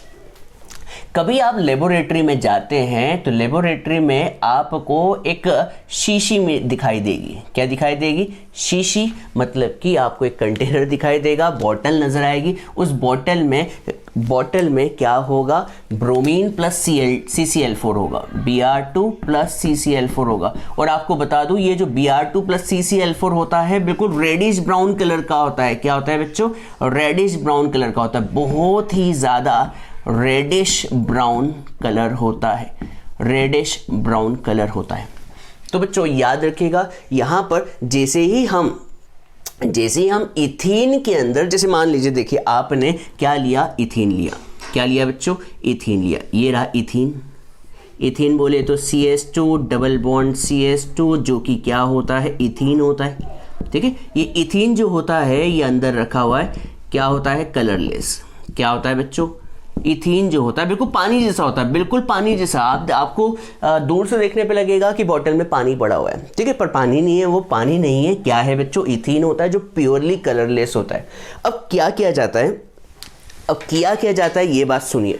अब क्या किया जाता है, ये जो Br2 प्लस CCl4 का जो सॉल्यूशन है, इसको बूंद बूंद बूंद क्या करते हैं, इसमें टपकाते जाते हैं। क्या करते हैं बच्चों, बूंद बूंद बूंद टपकाते जाते हैं। तो आप क्या सोच रहे हैं, आप ऐसा सोच रहे होंगे कि भैया किसी कलरलेस चीज़ में लाल, बिल्कुल होली जैसा लाल कलर जो है, होली का लाल कलर देखा होगा आपने, होली खेली हो तो लाल कलर किसी कलरलेस में डाले तो पूरा जो क्या है, इथीन है वो लाल हो जाना चाहिए। आपने यही सोचा है, जैसे पानी के अंदर कोई लाल कलर डाल दे तो पानी लाल हो जाता है ना। पर आप यहाँ पर एक चीज़ देखेंगे क्या, कि जैसे ही इथीन के अंदर ये रेडिश ब्राउन कलर डालेंगे, बूंद बूंद टपकाते जाएंगे और उसे मिलाएंगे, तो आप देखेंगे कि ये क्या हो चुका है, कलरलेस हो चुका है। क्या हो चुका है बच्चों, कलरलेस। सर ये तो पहले से ही कलरलेस था, पर लाल बूंद डालने पर आपको एक्सपेक्टेशन तो यही है, एक्सपेक्टेशन क्या है कि भैया पानी में मतलब इथीन में कभी लाल कलर डाला तो पूरा लाल हो जाना चाहिए, पर बच्चों लाल नहीं होता, वो तो और क्या होते जाता है, कलरलेस। मतलब पहले भी कलरलेस था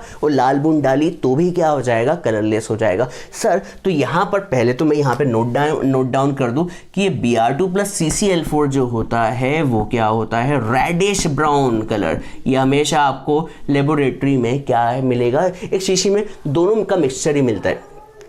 तो यहाँ पर क्या होगा, ये डबल बॉन्ड टूटेगा, ये तो पता ही है डबल बॉन्ड टूटेगा। और ये जो दो ब्रोमीन हैं वो यहाँ पर एक ब्रोमीन इस CH2 पे जुड़ जाएगा और एक ब्रोमीन इस CH2 पे जुड़ जाएगा, तो बन जाएगा CH2Br और CH2Br।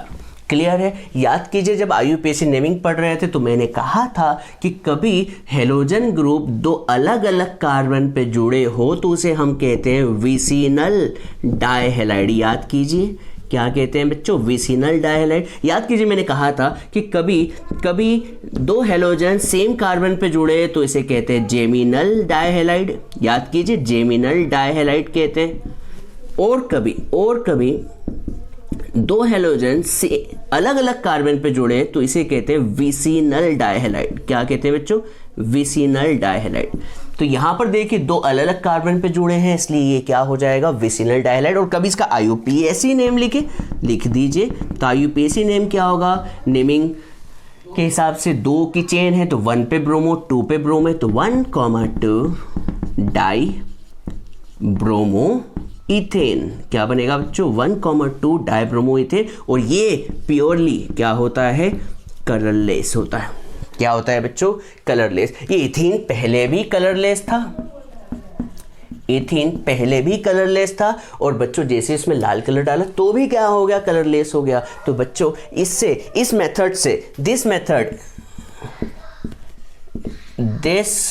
Method is used to detect the presence of double bond.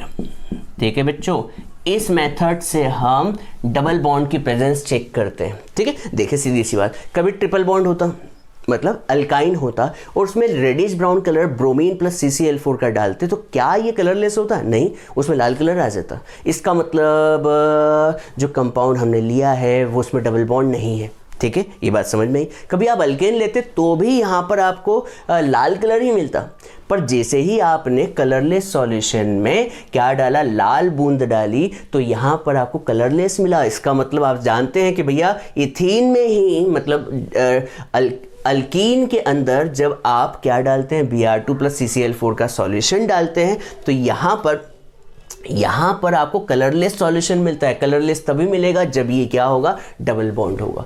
बच्चों ये समझ में आया कि नहीं आया। तो बच्चों आपसे कोई पूछे कि भैया यहाँ पर रेडिश कलर क्यों डिसअपियर हो गया, इसलिए अपियर हुआ क्योंकि देखिए यहाँ पर रेडिश कलर इस Br2 की वजह से था, ब्रोमीन की वजह से, Br2 की वजह से। पर अब देखिए यहाँ पे ब्रोमीन तो अलग हो गया, वो तो अलग अलग कार्बन पे जाके जुड़ गया, इसलिए उसने अपनी प्रॉपर्टी खो दी, इसलिए लाल कलर भी खो गया, कलरलेस हो गया। ठीक है, इसमें ज़्यादा कुछ नहीं, इसे नोट डाउन करें प्यारे बच्चों। तो याद रखिएगा Br2 + CCl4 मिल जाए, Br2 + CCl4 मिल जाए तो Br इस जगह जुड़ेगा और इस जगह जुड़ेगा और बनेगा vicinal डाइहैलाइड।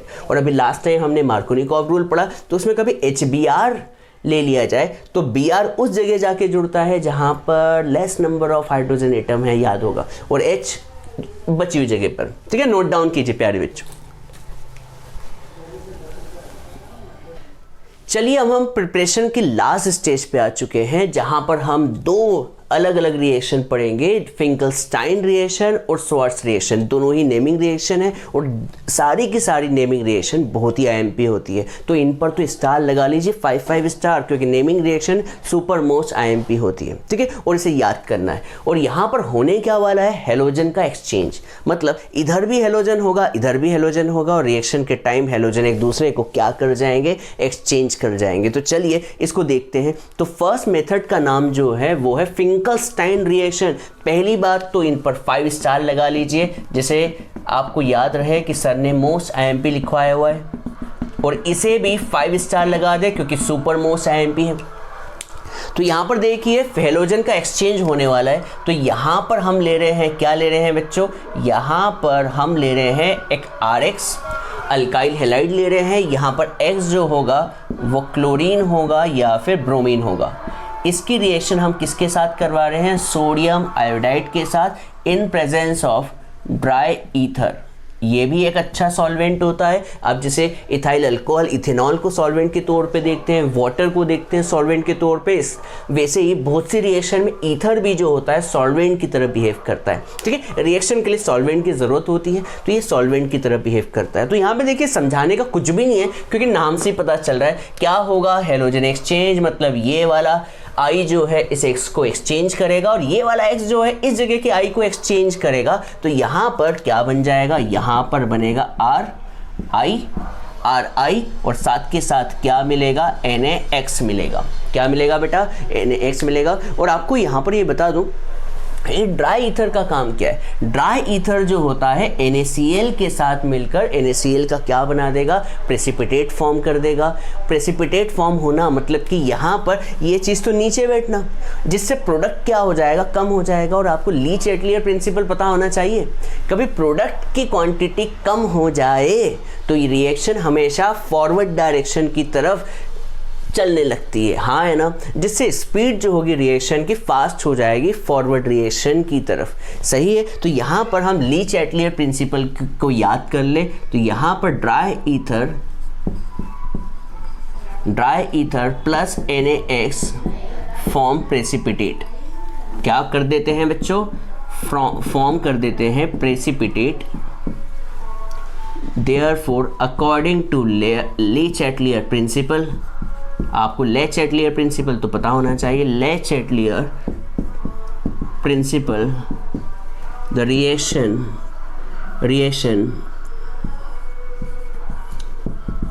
Shift towards forward direction.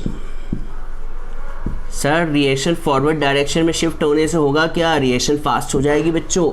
Reaction क्या हो जाएगी, फास्ट, रिएक्शन फास्ट हो जाएगी। तो यहाँ पे RI जो है वो तेजी से मिलने लगेगा, यही खासियत होती है। तो चीज़ रिएक्शन में कुछ भी नहीं है, देखिए कितना सिंपल है, रटना है। यहाँ पर RX लेना है, X क्लोरीन होगा या ब्रोमीन होगा और इसकी रिएक्शन आप सोडियम आयोडाइड के साथ करवा दे और यहाँ पे प्रेजेंस ले ड्राई ईथर की।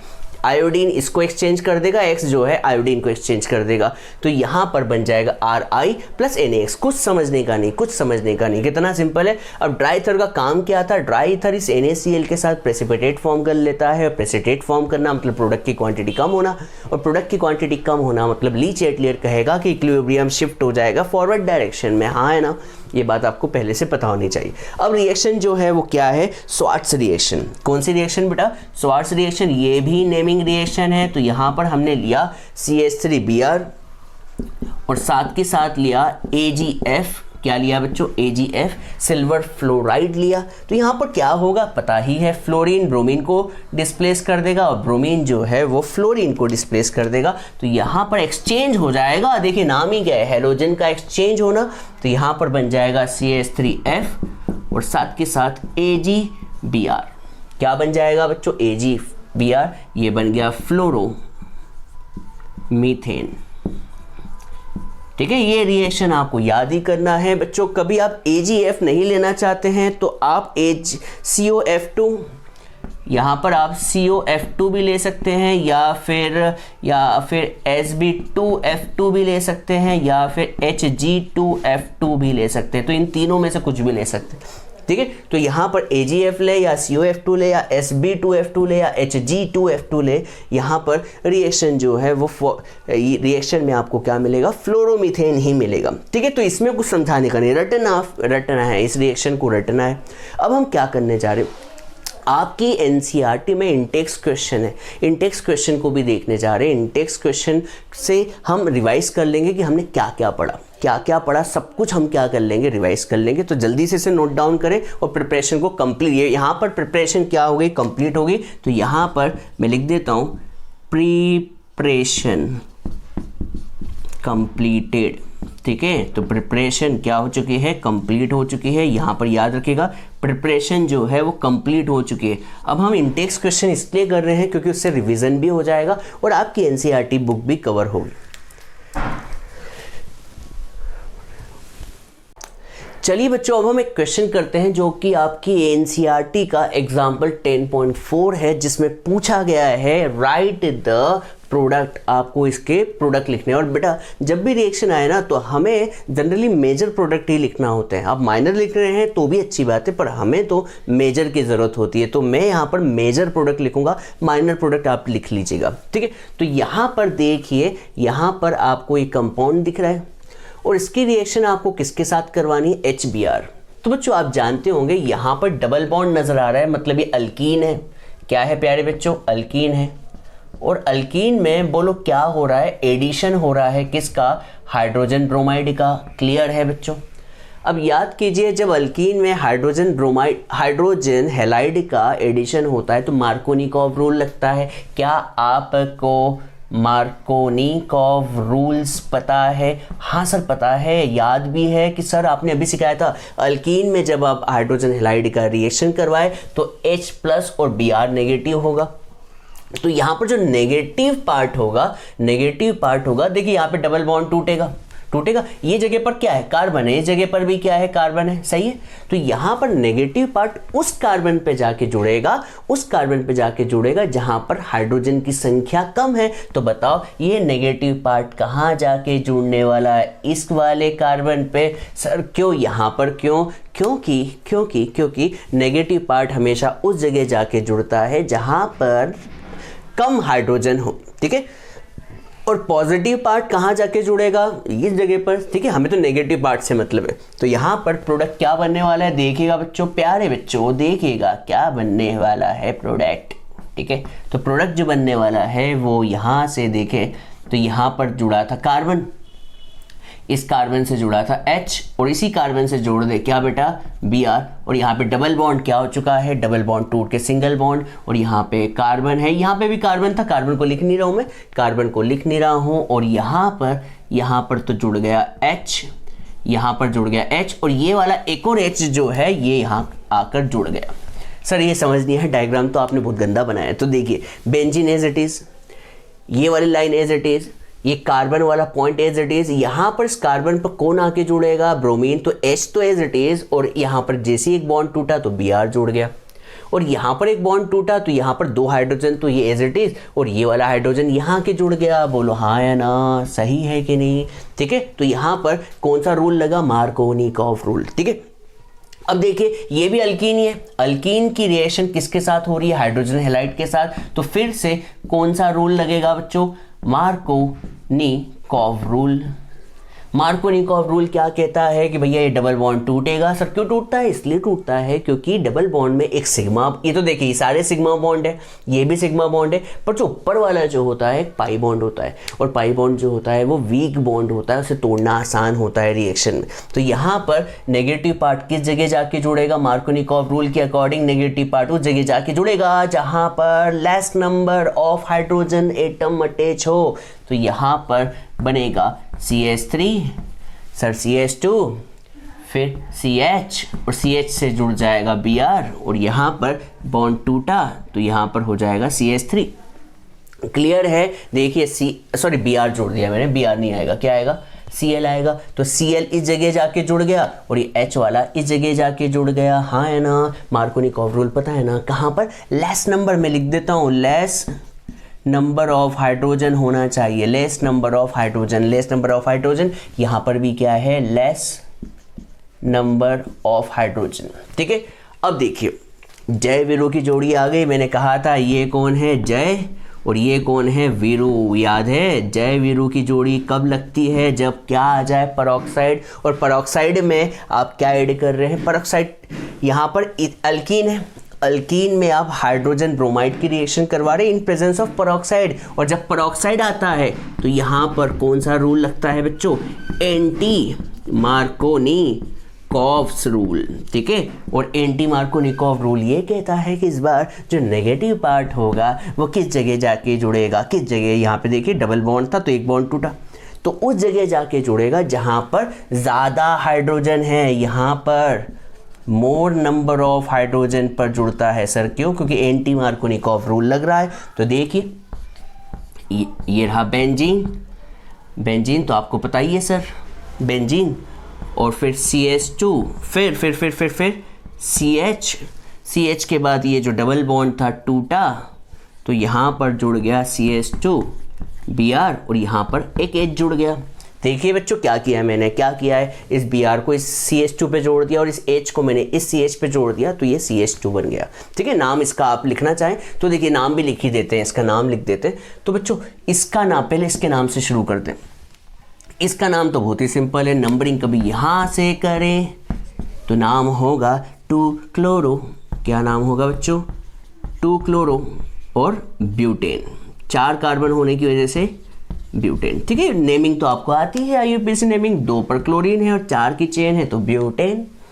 क्लियर है बच्चों। अब देखिए यहाँ पर हम सबसे लंबी चेन जो है इसकी सेलेक्ट कर लेते हैं। ठीक है, तो यहाँ पर 1 पोजीशन और ये 2 पोजीशन, तो आप देखेंगे कि 1 पोजीशन पर बेंजीन ग्रुप जुड़ा है, और जब हम बेंजीन को साइड चेन की तरह यूज़ करते हैं तो फिनाइल शब्द यूज़ होता है, फिनाइल। ठीक है, तो बच्चों 1 पर तो फिनाइल है और 1 पर ब्रोमो है, पर अल्फ़ाबेटिक ऑर्डर के हिसाब से तो P या B, तो आप कहेंगे ब्रोमो का B पहले आएगा, फिनाइल का P बाद में आएगा। तो बच्चों नाम क्या बनने वाला है, 1 का ब्रोमो, 1 का फिनाइल, 1 ब्रोमो। सर 1 पर ब्रोमो है, देखिए 1 पर फिनाइल है और 2 की चेन है, तो यहाँ पर क्या बन जाएगा, ईथेन। क्लियर है, नाम में कोई गड़बड़ी हो तो बताएं। यहाँ पर सबसे लंबी चेन ये वाली बन रही है। ठीक है, यहाँ पे नंबरिंग हमेशा फिनाइल ग्रुप से होती है, तो फिनाइल ग्रुप पास में 1 पोजीशन पे है, तो 1 पर फिनाइल है और 3 पर ब्रोमो है, तो IUPAC के अकॉर्डिंग अल्फ़ाबेट में ब्रोमो का B पहले आएगा और 1 का फिनाइल बाद में आएगा, और 3 की चेन होने की वजह से प्रोपेन। ठीक है, तो ये आपके क्वेश्चन हो गए, जल्दी से नोट डाउन करें। अब मैं इस पर समझा नहीं रहा हूँ, एग्जाम्पल 10.4 भी हमने कंप्लीट कर लिया, नोट डाउन करें प्यारे बच्चों।